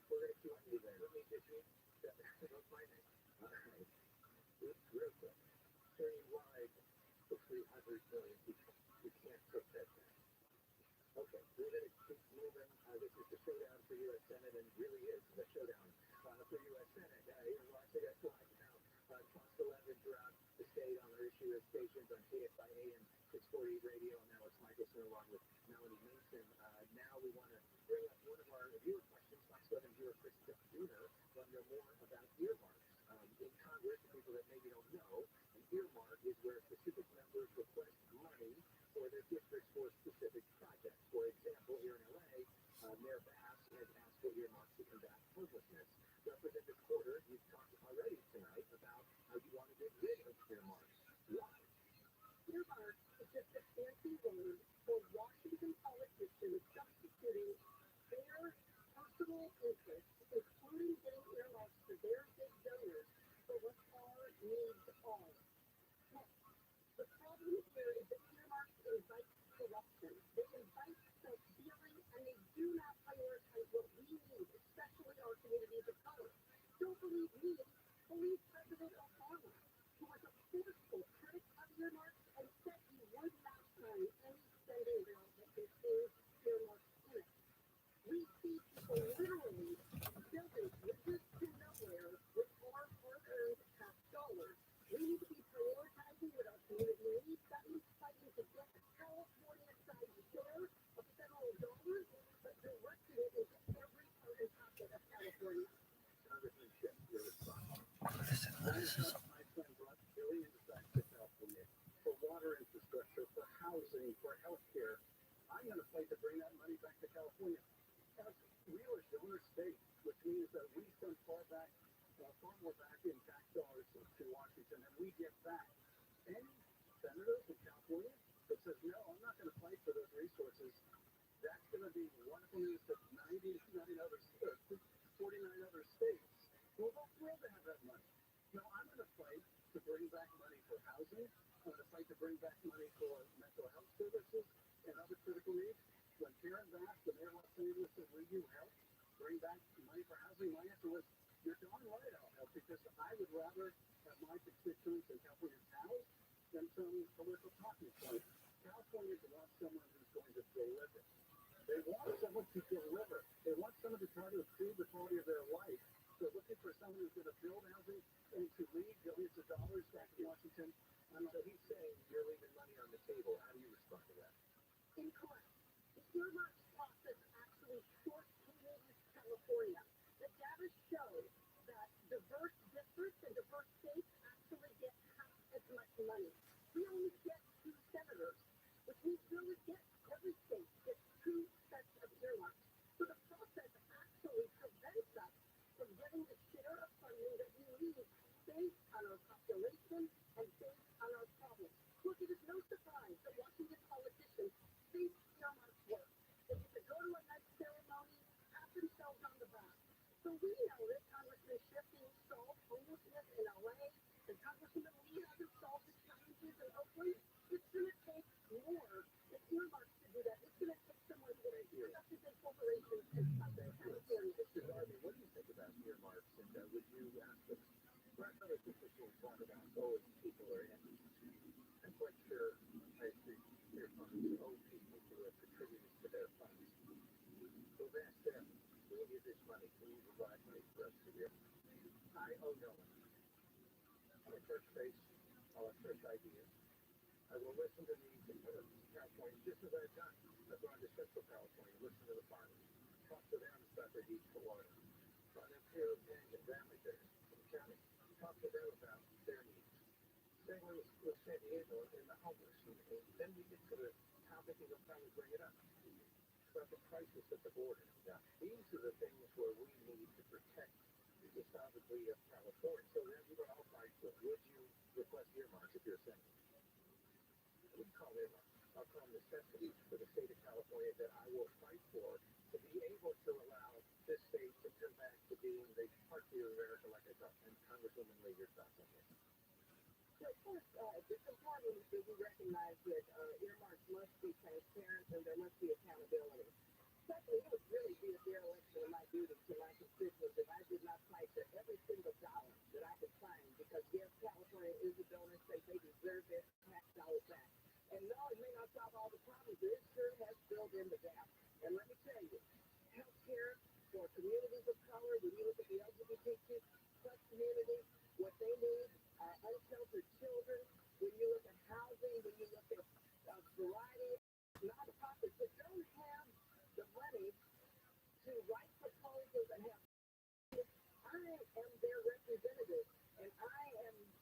really very clear about my responsibility to California and my constituents. Finally, let me just say, when President Obama, he said no more earmarks, I wrote him a letter. I was chairing the Black Caucus then. Oftentimes I disagree, but respectfully, and I said to President Obama, you are denying communities of color who don't have the resources but know how to provide the services, the jobs, and the opportunities. You're denying them the opportunity to deliver these kinds of services. So I support earmarks in the Senate and bring home as much money to federal dollars as I can. Thank you. We're going to move on now. Melanie, this is a segment where we're giving you an opportunity to respond to some of the biggest criticisms of you. Yes, thank you, Alex. First, the Congressman said, in 2019, when you served as chair of the House Intelligence Committee, you spoke repeatedly about, quote, ample evidence of collusion in plain sight between the Trump campaign and Russia. 5 years later, many Republicans, including Mr. Rabbi, say that you lied about that evidence. What is the evidence, and did you allow partisanship to get ahead of the pack as you investigated Trump? Yeah, this is pretty clear. Donald Trump's campaign chairman, Paul Manafort, was secretly meeting with an agent of Russian intelligence, giving Russian intelligence internal campaign polling data, while that same unit of Russian intelligence was helping the Trump campaign through a hacking and dumping operation, through a email, through a social media troll farm in St. Petersburg. So yes, that's collusion, and what's more, the Russians reached out to Donald Trump's son, Don Jr., and offered what they said was dirt on Hillary Clinton as part of the Russian government's effort to help the Trump campaign. And what was the Trump campaign's answer? It was, if it is what you say it is, we would love it. Preferably in late summer, which is when the Russians started dumping the stolen emails. So you're darn right, there's evidence of collusion, but it's just a part of the damning evidence against Donald Trump, not just with respect to Russia, but his withholding of hundreds of millions of dollars to Ukraine, a nation at war, which was ultimately what he was impeached for when I led his Senate trial. That's kind. Thank you, Congressman. Congressman Porter, you are known as a warrior against corporate influence in politics. But before running for office, you consulted for a mortgage servicer. Does that work undermine your credibility as someone that would hold corporations to account? I have never taken corporate money, period. And I mean, any elected official on this stage who can say that. I was working across California to help enforce a settlement and agreement against big banks. And because of that, I developed expertise in how banks were failing to communicate with us. Burying things like the opportunity to save your home or cut back the amount of your mortgage in fine print. After I was finished with that service, I was asked by a company to come around and work with them in a short-term engagement to address and improve how they contacted and communicated with California. All right, Congressman, thank you for that. Mr. Garvey, you never served an elected office, and you said you don't plan on giving specifics about policy until after the primary. Why did you get into this race if you don't know where you stand on these issues? And how can Californians know what they're getting if they get it? Where did you read that? On my script. I have said that I needed to explore California. I needed to talk to the people. I needed to hear from them, their feelings about their elected officials. And that's what I've done. And the House is really a position. I think it's a strong position, especially on the homeless and what should be done. We should do a strong audit on that. I talked about the economy and inflation, rapid spending. Let's get back to energy that's affordable. I talked about the border, the crisis at the border. Let's close the border. Let's take a deep breath. We have a pathway to citizenship. Let's enforce it. Crime. Let's get crime off the streets. Let's fund the police.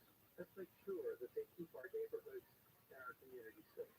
I mean, that's policy, but it's my position. And right tomorrow, you'll see a lot more. Thank you, Mr. Garvey. Finally, Congressman Lee, you have represented Oakland in the House of Representatives for a long time. Crime in that city remains stubbornly high compared to other cities in the state. Oakland has lost the A's, the Raiders, Warriors, and just this week, an in-and-out. Given its struggles, Why should we get a permit from the U.S. Senate? Well, first, let me say a couple of things.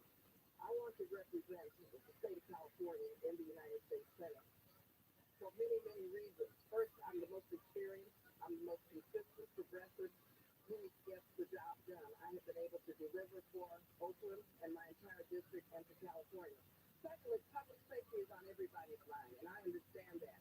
And we have to have a public safety plan that, one, gets the guns off the streets of California, which means in the Senate I'm going to fight for an assault weapon ban, getting these AK-47s off the street, and really fight for real gun control. Also, it's important that we have police reform. We have to have more resources coming into our communities to make sure that there's more interaction between the police and the community. And so, believe you me, I understand what is happening in my community and throughout the state and throughout the country. And we have to have a real public safety plan, and the punishment must meet the level of the crime and not over police. Yet make sure that public safety is there to begin to engage in crime prevention, which is going back to earmarks, is one of my earmarks for young people. Thank you very much. And so everybody says that going over time, and we've had a lot of exchange, which is interesting, and it shows the contrast, but let's maybe try moving this to 30 seconds, Andrew, instead of a minute, if we can, going forward, just so we can get some more topics in, or else we're going to run out of time. The next question comes back here from Mo Kelly. We're on KFI AM 640. He's the host of Later with Mo Kelly. It has to do with immigration. It's going to start with Congressmember Lee. Mr. Rabbi made this clear. He believes that there is a crisis at the border. So, Congresswoman Lee, is there a crisis at the border? And if there is, how could you get Congress to act on the issue for the first time in 4 decades? As I said earlier, I was born and raised in a border city, El Paso, Texas, in an immigrant community. Secondly, no person is illegal. Thirdly, we have got to have an immigration policy that provides the due process, that's orderly, and that is humane.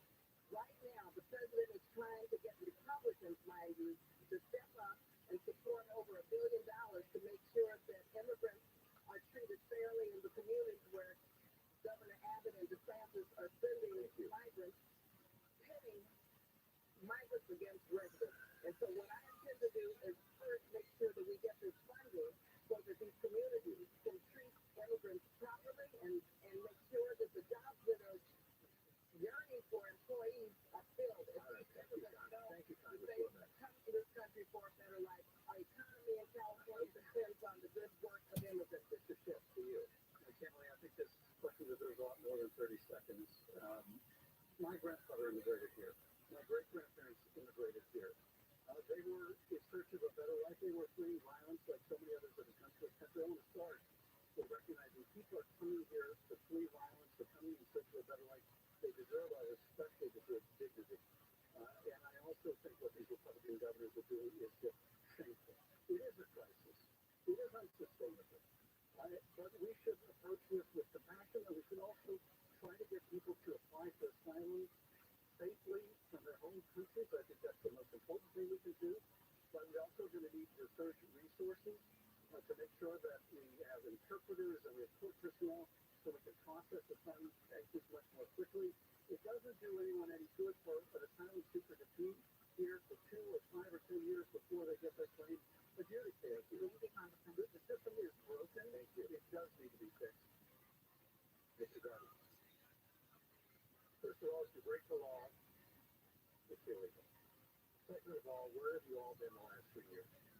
4 years ago, 1,000 immigrants were coming across the border.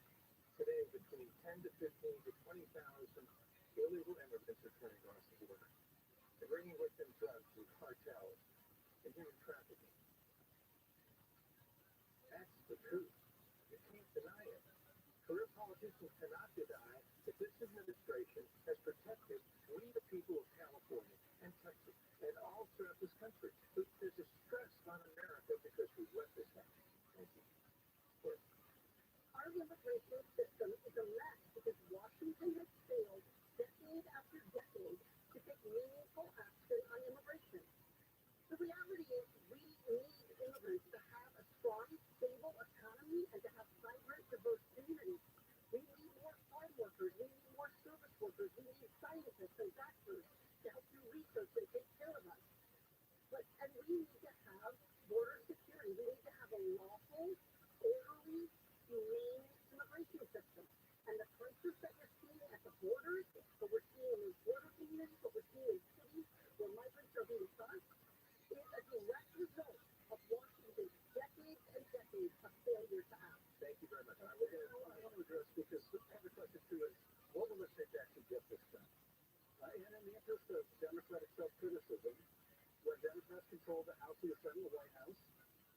2 years of my administration and during part of the Obama administration, we didn't get it done.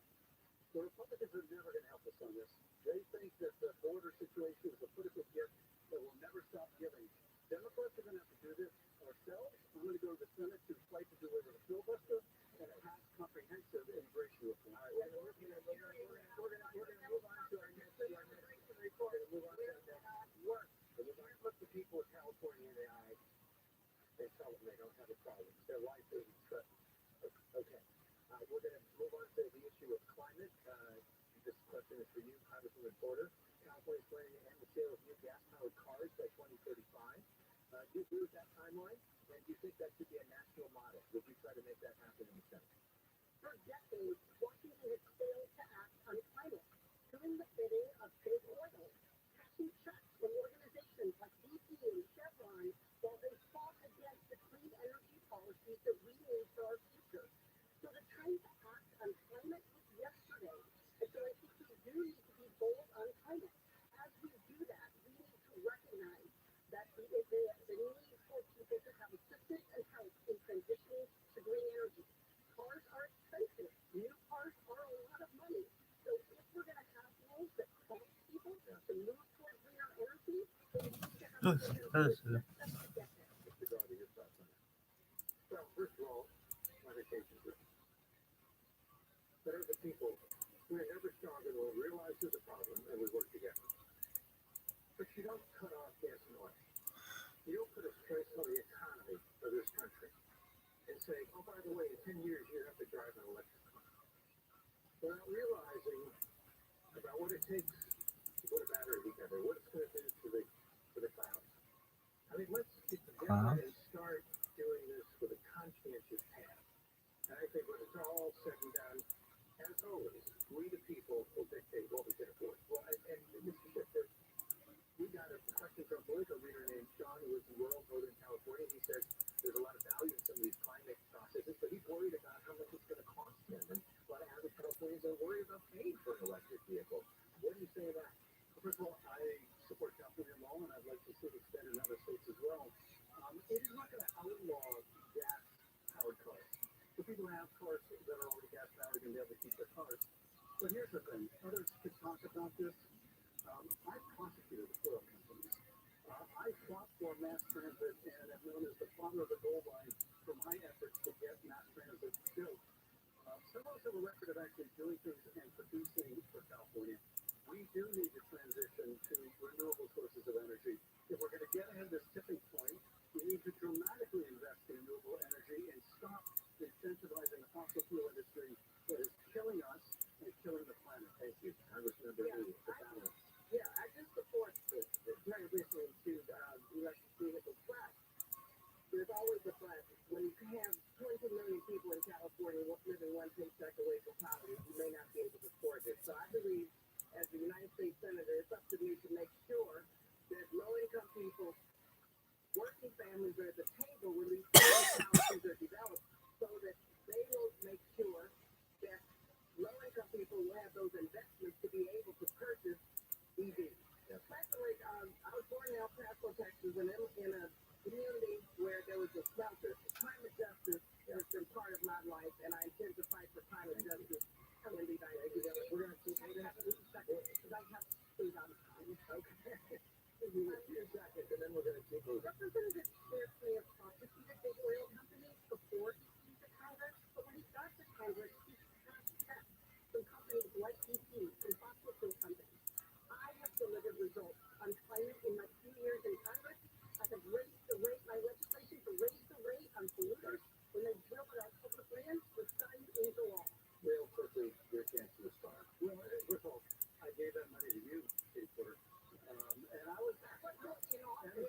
We're gonna keep moving. We're going to keep it moving here. Our promotional partners at California Environmental Voters would like to hear your take on the Farm Bill, which funds an array of agricultural and food programs. It has not yet been renewed. As Senator, what is the single most important priority for Californians that you would advocate for in that bill? Mr. Berge, we'll start with you. So I think a lot of people don't realize we are arguably the greatest agricultural area in the world. We need to support those who provide the food on our tables, not only in the state and in the country, but around the world. We need to support them, whether it's water, whether it's technology, whether it's deregulation, it's strangling right now in terms of cost. Let's get back to investing in our agriculture and our nation. Okay, Congressman Porter, one priority for the Farm Bill. In the Farm Bill, we need to be investing in regenerative, sustainable agriculture. We cannot solve the climate crisis if we don't figure out how to grow healthy foods here in California, using less water and creating less pollution in our communities. Thank you, Congressman Chick. So the Farm Bill is vitally important to farmers, but it's also vitally important for low-income Americans who rely on assistance that comes through the Farm Bill. I want to make sure that we provide strong assistance to those who are struggling to put food on the table. So in terms of my top priority, I would say it is making sure people have enough food. But I also want to support California's agricultural food industry. It is a vitally important industry. I've been meeting with both farmers and farm workers.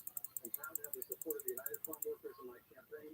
I'm going to fight to make sure that our farm workers, those that put food on our table, are also taken care of with a pathway to citizenship. Thank you, Congressman Lee. I serve on the Agriculture Subcommittee of the Appropriations Committee. Actually, I think I'm the only Democrat west of Mississippi on the Appropriations Ag Committee, and priority for me is the nutrition assistance provision. In California, we have too many children going to bed hungry at night. In the Central Valley, food insecurity in the breadbasket of America is prominent everywhere. And so for me, nutrition, making sure that everyone has access to good, healthy food. Even our grocery stores, they need SNAP benefits to ensure that they survive. And so the nutrition assistance is extremely important. Thank you very much. We go now to a USC student question from Jacob Wheeler. He's a sophomore. We'll have 30 seconds each to answer this as we're running out of time. Take it away. First question goes to Mr. Garvey. Thank you, Alex. Thank you all for being here. We've seen a dramatic rise in anti-Semitism, Islamophobia, and active intolerance since the October 7th terrorist attacks on Israel. Many students, including right here at USC, have been scared just to be on campus. Why do you think the discourse is so broken, and what will you do about it in the U.S. Senate? Well, it's one of the most compassionate times of our life is right now through the Israeli war. What that's ignited in terms of people standing up and expressing their racism, expressing the ugliest towards other people. I think we have to start getting back to what really matters, and that's faith and belief in each other. We've got to talk to the people that are responsible for running our campuses and ask them, what do they really stand for? And they're supposed to stand for a unilateral commitment to equality. Thank you. Congressmember Porter. Our campuses should be places of debate, but they should never become places of hate. And so I think it's really, really important that we continue to encourage young people to learn and to be in dialogue with each other. I do a lot of work with our interfaith community in Orange County, which has been incredibly helpful in bringing people with different views on a lot of issues, including this war in Gaza, together in conversation. And also the lead sponsor of the Free Faith Act to keep our places of worship safe during this difficult time. I take this issue obviously very personally. I have a lot of anti-Semitism directed against me. People have posted on my social media things like, I hope you go back to Auschwitz with your family. What's happening on college campuses, I think is terrifying. Students don't feel safe. The only member of Congress here that's voted for each of the anti-Semitism resolutions that's come up this year. We need to speak out forcefully in condemnation of this. We need to fight online hate, because the online hate seldom stays in the online world. As we saw with the Tree of Life, the synagogue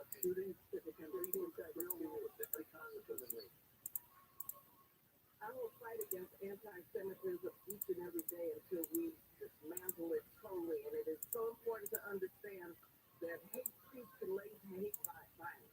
And so anti-Semitism, Islamophobia, white supremacy, hate against the LGBTQ plus community. As a black woman, I know what hate is. And so believe you me, fighting against anti-Semitism, I'm bringing together right now. Thank you. Communities of color, all who are experiencing hate. And it's important that the United States Congress, as a member of Congress, thank you very much. We are out of time for tonight. I just want to thank you all for being here and sharing your views. Thank you to the audience for being here as well. And thank you all for watching. We encourage you to go vote. Thanks for watching Showdown for USA.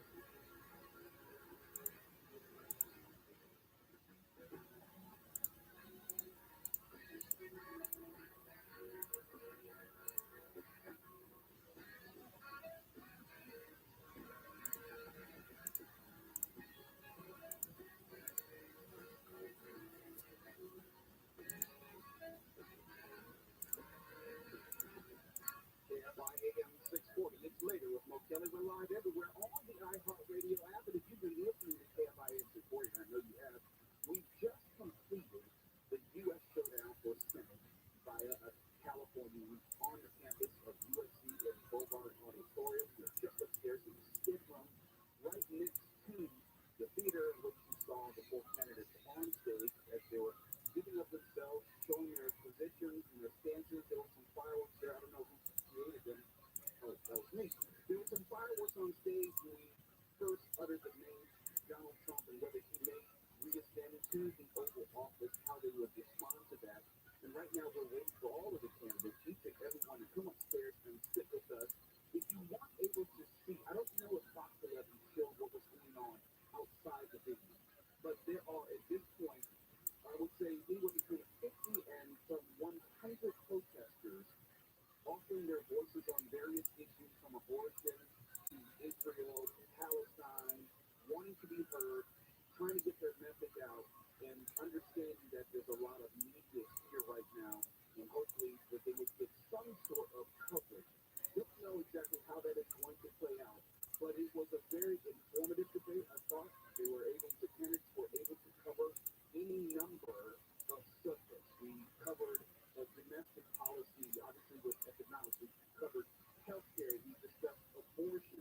We discussed, of course, Donald Trump. We discussed any number of things. We discussed their representative, their respective legacies, and also their histories. And so as the candidates come up here, we'll also be able to follow up with them. Some things that were said during the debate, and also some things which weren't said. I also have to compliment Mr.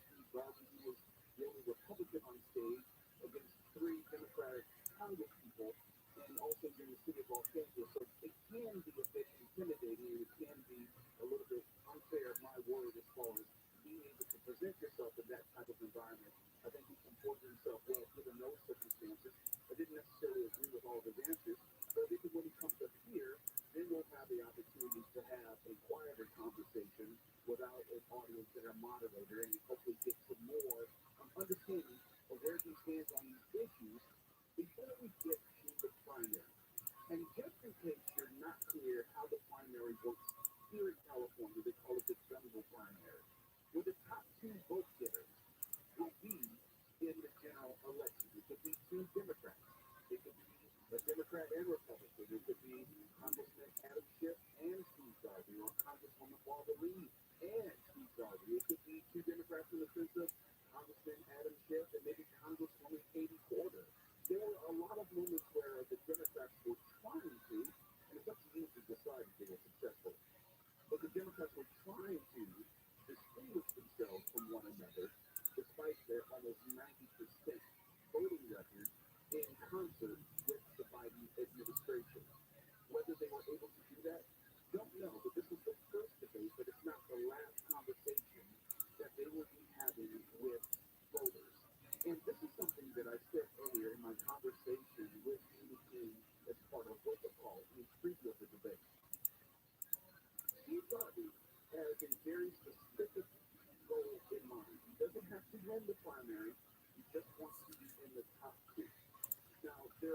working for him and things working against him, working for him as the only Republican.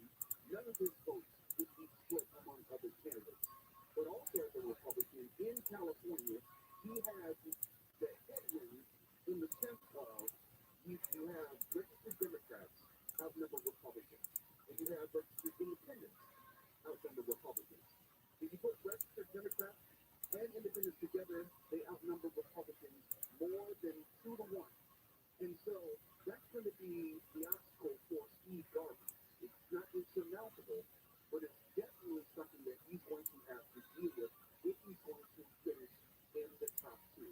I see Congresswoman Barbara Lee has come up to the spin room. I see Congresswoman Katie Porter who's come up to the spin room. It's almost like Rocky was up here. I see them all. I saw Congressman Adam Schiff here. So we're going to get to hear from all of the candidates. I'd love to see Mr. Garvey up here as well and be able to ask them a bit more about their position. And there's something else. Some people are getting out of having a number of conversations with people, friends, colleagues, other political. Could you see Tim Powell here? About former President Donald Trump. Let's be clear. No one knows who is going to be the next president. We have some idea. We may have some understanding of where the election will be headed, but we don't know. And running parallel to that, we don't necessarily know the makeup of the Senate in 2025. We don't know who will have the controlling interest. We don't know who will have that controlling vote. And when I talk about the president, we know that the vice president has that tie-breaking vote. So it's very important to discuss with me the confines of a Senate debate, what it means to have a president opposite of the party of the senator who may be elected. We have to consider all the possibilities. And so at this point, I want to see who's going to be coming up first to talk to me. So, Waller, who do we have to come up first here? We're going to get all these candidates in. First is going to be Congresswoman Barbara Lee. Let me just remind you of her. Congresswoman Barbara Lee represents California's 12th congressional district, which covers Oakland. It covers most of the northern part of Alameda County. Congresswoman Lee served in the California State Assembly from 1990 to 1996, and in the California State Senate from 1996 to 98, and in the House of Representatives since 1998. Both El Paso, Texas, and Pacoima, California, contain Congresswoman Lee, as she had also set her sights on becoming California's next U.S. Senator. It's my pleasure to welcome Congresswoman Lee to the show tonight. Congresswoman, thank you for coming on tonight. How are you? I mean, you just came off before from the debate stage, your recent fire on stage. How would you assess not only your performance tonight, the process of your candidacy? Thanks a lot for having us this evening. I think the voters will have to assess my performance. I think what I want to communicate is that I have been a persistent and consistent progressive over the years who has been able to get the job done and to deliver for people in California and my district, and also the many lived experiences that are very unique. And that perspective and that lens is badly needed in the United States. This election cycle has had a lot of focus on the economy, inflation, and Americans struggling. I mentioned that because at one time you said this on stage, you were a single mother, raising 2 children, and you know intimately what it means to struggle. Where is America generally, and California specifically, as we talk about this economy? As we talk about this economy, we have to remember that California is a wealthy state, 40 million residents. 20 million, one paycheck away from poverty. So people are working 2 or 3 jobs just to afford to stay in California and are commuting 2 and 3 hours each and every day. What kind of life is that? And so when I'm in the Senate, I want these people to be top priority as I fight to grow the middle class, as I fight to lift people out of poverty, as I fight for investment to make, for example, child care affordable. I couldn't afford child care when I went to college because it was so expensive. And here we are in 2023. Still can't afford child care, too expensive. Housing, so many people who look like me living on the street with children. Come on, this is moral disgrace in a golden state. And so we have to make sure that we have a national eviction policy, make sure that we have affordable housing, and that people have a chance to purchase a home. That's the only way. You know, many of us are able to build and transfer wealth to our children. And so we have a major crisis in housing. It's affordable housing. And that is very connected to why we have so many people living on the street. a subset of I would say, the economy question and problem is crime, I would say. News folks say that an In-N-Out restaurant closed in Oakland because of crime in that area. I know that as a federal representative, crime is not so perfect, so I'm not going to insult you in that regard. But as a congressperson or a senator, there are tools available to you when it comes to federal intervention. What role should the federal government play, or you as a senator, in addressing crime, but on a local level? Sure. Crime is in our purview because I have jurisdiction over the Department of Justice, and I'm able to appropriate money to the Department of Justice for crime prevention efforts, and that's what we have to do. Public safety is something that every community wants, and we have to get the guns off the street first of all, and that's what I intend to do, fight the passage of assault weapons ban. Get AK-47s off the street. We really need some good, strong gun control measures because guns are being transported from other states into California. California has some of the toughest gun laws, but they're coming in, so we have to have national gun safety policies. But also at the community level, we need to have, when I talk about violence interrupters, young people who are trained, who are former gang members, who are formerly incarcerated individuals who have turned their lives around. They're trained. They know the community. They know how to help prevent crime from taking place. So we need to fund more programs like that so that we can reduce the level of burglary and theft and everything else that's taking place. So everyone wants public safety. I'm not looking at this through rose-colored glasses. So we have to have a balance between public safety and also between criminal justice reform and police reform. You came up in El Paso. Obviously, Texas is a red state. You understand what that demographic may be like. In California is very diverse. It's diverse in a sociographic sense. It's diverse in an ethnographic sense, and obviously economically. It can be very rural. What do you make of California as you crisscross the state and trying to reach out to voters coming from an urban demographic? It's also to reach the rural voters. How do you go about making the message that you're sharing right here resonate with non-urban residents of California? California is a wonderful state, and I think the beauty of it is people. I have been in the Central Valley and campaigning in Central Valley cities, villages, small communities, farms. And let me tell you, I mentioned earlier that I'm on the Appropriations Committee, the Agriculture Subcommittee. Poverty rates in the Central Valley are enormous. The Central Valley has some of the highest food insecure rates as Oakland, California, for example. So there are many commonalities between people who are struggling, vulnerable people who can't afford to live in California, people in Northern California, way up north, struggling. And so there are a lot of common issues that we have to fight for, and I want to bring people together and not separate people, Central Valley, Inland Empire, San Diego County, the Central Coast, Northern California, upper, way Northern California. And so it's important that we look at each community, each part of California, and find the common issues, and then fight for that. And poverty, let me tell you, is everywhere, urban and rural. And so when you fight to lift people out of poverty, fight for the child tax credit to be made permanent, fight for raising the minimum wage to a living wage, fight for health care, everybody benefits. Peter Barbara Lee represents California's 12th congressional district and seeks to become California's next U.S. Senator. Congressman Lee, a pleasure to meet you. I wish you luck in your next round as you go to the primaries. Thank you. Nice meeting you, and thank you for your questions tonight. Absolutely. It's later, but we'll tell you. We'll have more from the candidates and we broadcast live from USC Bogart Auditorium in just a moment. KFI AM 640, we are live everywhere on the iHeartRadio app. Now the Mark Live on the KFI 24-hour news. The cache of fireworks exploded last night in downtown LA. The LAPD hasn't said exactly where. It's confirmed it was near City Hall. No arrests so far. A Hamas official says there's no chance of releasing more Israeli hostages after Israeli Prime Minister Netanyahu rejected the Palestinian militant group's conditions, which included leaving Hamas in power and a complete Israeli withdrawal from the Gaza Strip. And jury selections underway in Brooklyn in the trial of two men charged in the murder of Run DMC's Jam Master Jay. More than 20 years after he was shot in his recording studio in Queens, Ronald Washington and Carl Jordan are standing trial, accused of killing him in cold blood after being found out of a cocaine deal.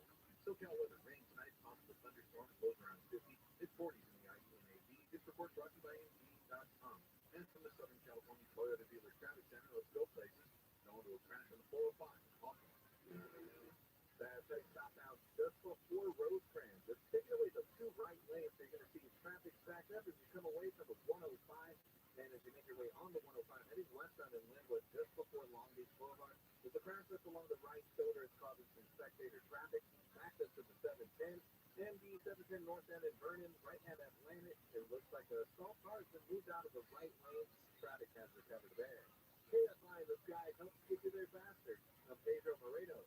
Temperatures getting low, but demand remaining high. You need Indeed. Their all-in-one platform helps you attract, interview, and hire candidates all from one place. And Indeed's interview tool lets you schedule and conduct virtual interviews right from their website. Visit Indeed.com/credit. This report is sponsored by Compassion International. We've all felt the impact of rising food prices. The families in poverty are facing malnutrition and even death. You can feed a family for a month with your $50 donation to Compassion International. Just text the word radio to 97646. Why would a plumber just tell me what it costs to unclog my drain over the phone? Is it that complicated? No, it's not. It makes no sense at all. They obviously have a price. Whoa, you've got a nice aroma. Who are you? Mike Diamond, the smokeless plumber. Will you tell me how much to unclog my drain? $99. I talk about what we heard in the spaces, what they were talking about. But yo, everyone give official a follow. It's first time on stage. Show the man some love.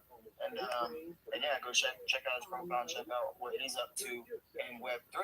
But make sure you give official a follow. I appreciate you popping up.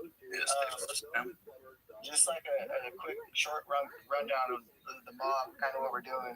It's like literally, bro, we created the mob just as a way to kind of give back to people showing up every day. And we got a good group of people around us that, you know, we identify as the mob. And we literally just go to spaces and just spread good vibes, good energy, and show love to the space. We listen to what people are talking about. We go in the comments and drop comments that, you know, align with what the conversation is about. And really just try to make the space mobs about the people we're mobbing, not so much about us as individuals, right? But cool, fam, and that's how it should be. That's how I am too, and that's probably why the reason I got brought here. I was just messaging the other dude that was co-hosting the space about like how he's doing a giveaway for my NFT project, and then I get added to this group. It's just very warming to see like my efforts coming back. Like when I got the Pith airdrop, I was like, word, you know what I mean? Because I was like, I thought I was never gonna get an airdrop. You know, I ended up burning all my NFTs that I bought on Solana like last year, 2 years ago. I burned all those because everyone was like leaving and rugging, and I didn't trust no teams because like, they were all doing people dirty. So I just got out of everything, and you know, it kind of messed me up, but it's whatever. But I just still help people every day. Yeah. So just show up, man. Gotta help people. Absolutely. I seen you in the stage of that. I can't remember what space it is, like 2 of them ago. I seen you on the space spamming the emojis with us, and I was like, "Yo, I'm adding this person into our group chat." Hell yeah, man. A lot of OGs do follow me on Twitter. Like I'm really quiet lately because I just put too much energy on Twitter. I used to get mad, like mad engagement. I just like stopped talking, and that's what that's what kills the engagement in a way. But if you talk more, it's truly what gets you out there and just participating truly, and just like go back to that airdrop thing. Like when I realized I was getting the Pith airdrop and the Jupiter airdrop, I was like, wow, someone's actually looking at my wallet and realized it brought value to the space. And I thought that was cool. I was like, wow, my efforts are coming back. Let's go. We're gonna keep on mobbing. So I'm glad you jumped up here. Welcome to the mob. Put you in the group chat. You're gonna go on a mob with us, I imagine. So I just pinned a space up top. Oh, looks like Apex just pinned a different space up top. No, I removed it. I saw you pin one. You good? Okay. So I just pinned one up top. We're gonna go mobbing into that again. What we do is we're all just gonna pop in there. We're gonna throw up a bunch of emojis, follow the conversation, follow the host if you like the conversation. But like and comment on the space.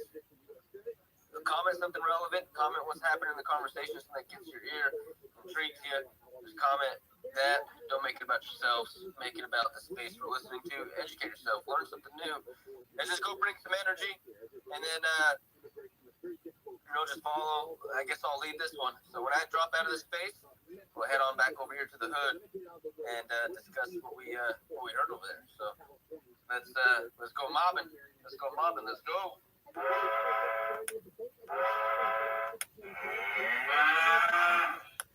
Get your thumbs ready. Get that workout in. I got a six-pack in my thumb. Let's go. Look at that thing. Oh, my goodness. All right, I'll see you all on the other side. The challenges of housing affordability, talking about how California needs to continue to lead the way on climate, and also we showed, I thought, tonight that I very willing to take on Washington policy, and kind of the same old business and the ways of doing work in Washington that are not working for Californians, including doing politicians taking corporate campaign contributions and working for big corporations rather than ordinary Californians.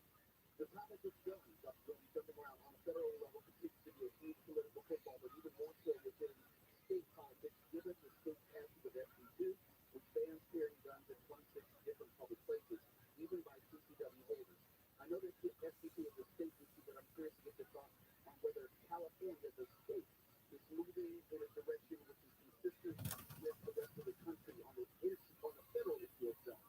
We should actually research guide our gun violence prevention policy. We are losing loved ones to death by suicide victims. We are losing people to family fire situations, to gun accidents, and of course to mass shootings. So I think it's really important that we are moving forward and trying to keep our communities safe. When you talk to folks who own guns, what they often say is they purchase the gun to be safe. And what we're seeing, the number of guns and the kinds of guns like AR-15s that we have in public places are actually endangering all of us. One of the big issues that I know that you probably hear from your constituents coming from South Orange County is the issue of immigration / illegal immigration and the border. We all know that there is a problem at the border. I think we can disingenuous to say anything else. But we don't know exactly when anyone is actually going to do something about it in Washington. I was able to remember when President Reagan provided amnesty in 1986. We've done nothing since then. If you become senator, is there any appetite either by you or by the Democrats to do anything on immigration? Californians understand that our economy and our communities are stronger because of immigration. But we need to have that system be lawful and orderly and humane. And what's happening at our borders is a direct result of career politicians 20 and 30 years now who have advocated the duty to do the work of immigration reform. And sometimes hear people say, these people who want to come to a better life in America should wait in line. But because Washington failed to create 4 people watch this? I don't believe it. there is no line to begin Really? for millions of people who are trying to come to this country. No way. Oh, what is this? Oh, it's Wesley Curry.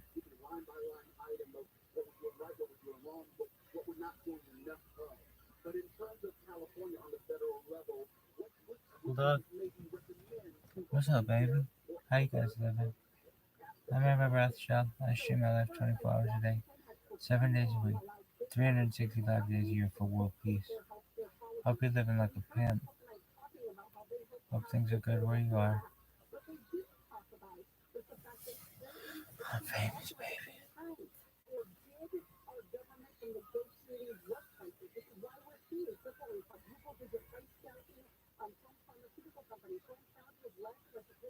Zero. No one wants from it. Oh, that's cool. That's cool because it said 4, and you knew that was a lie. Lie detector determined that to be a lie.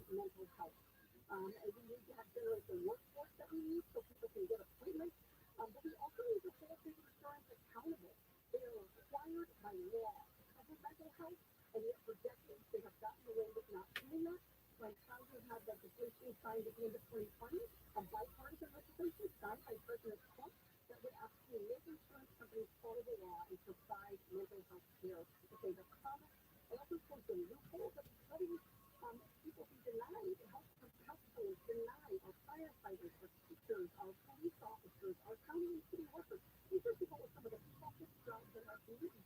They were being denied mental health care on Spotify with closed that loophole. I have to ask you about crime. It seems like, regardless of the statistics, the crime is different now. The nature of crime is Did you know that when it starts. My eyes are coming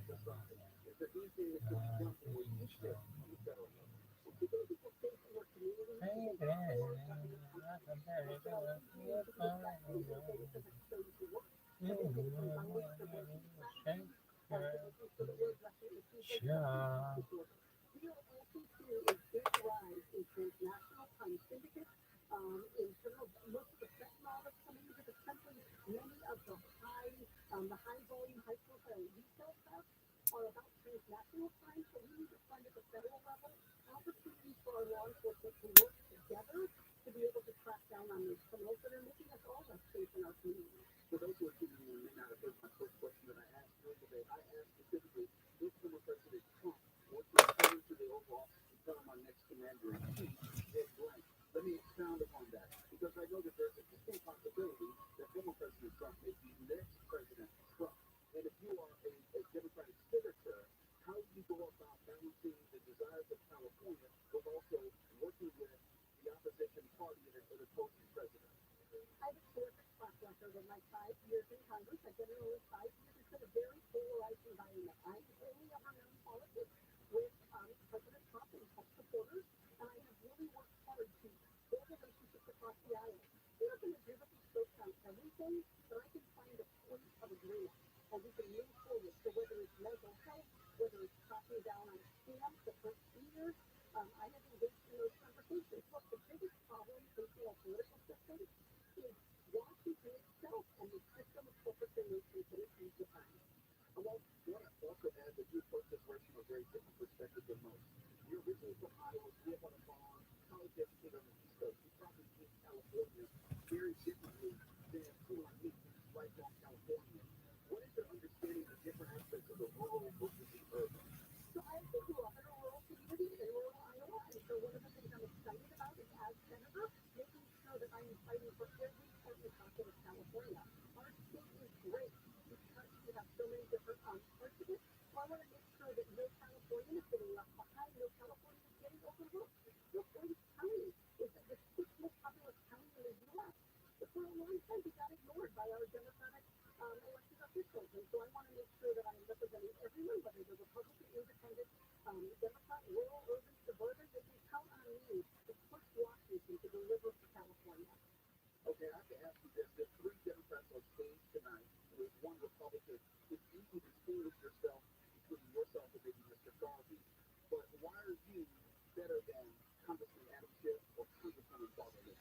Well, I am really focused on how to get Washington working for California.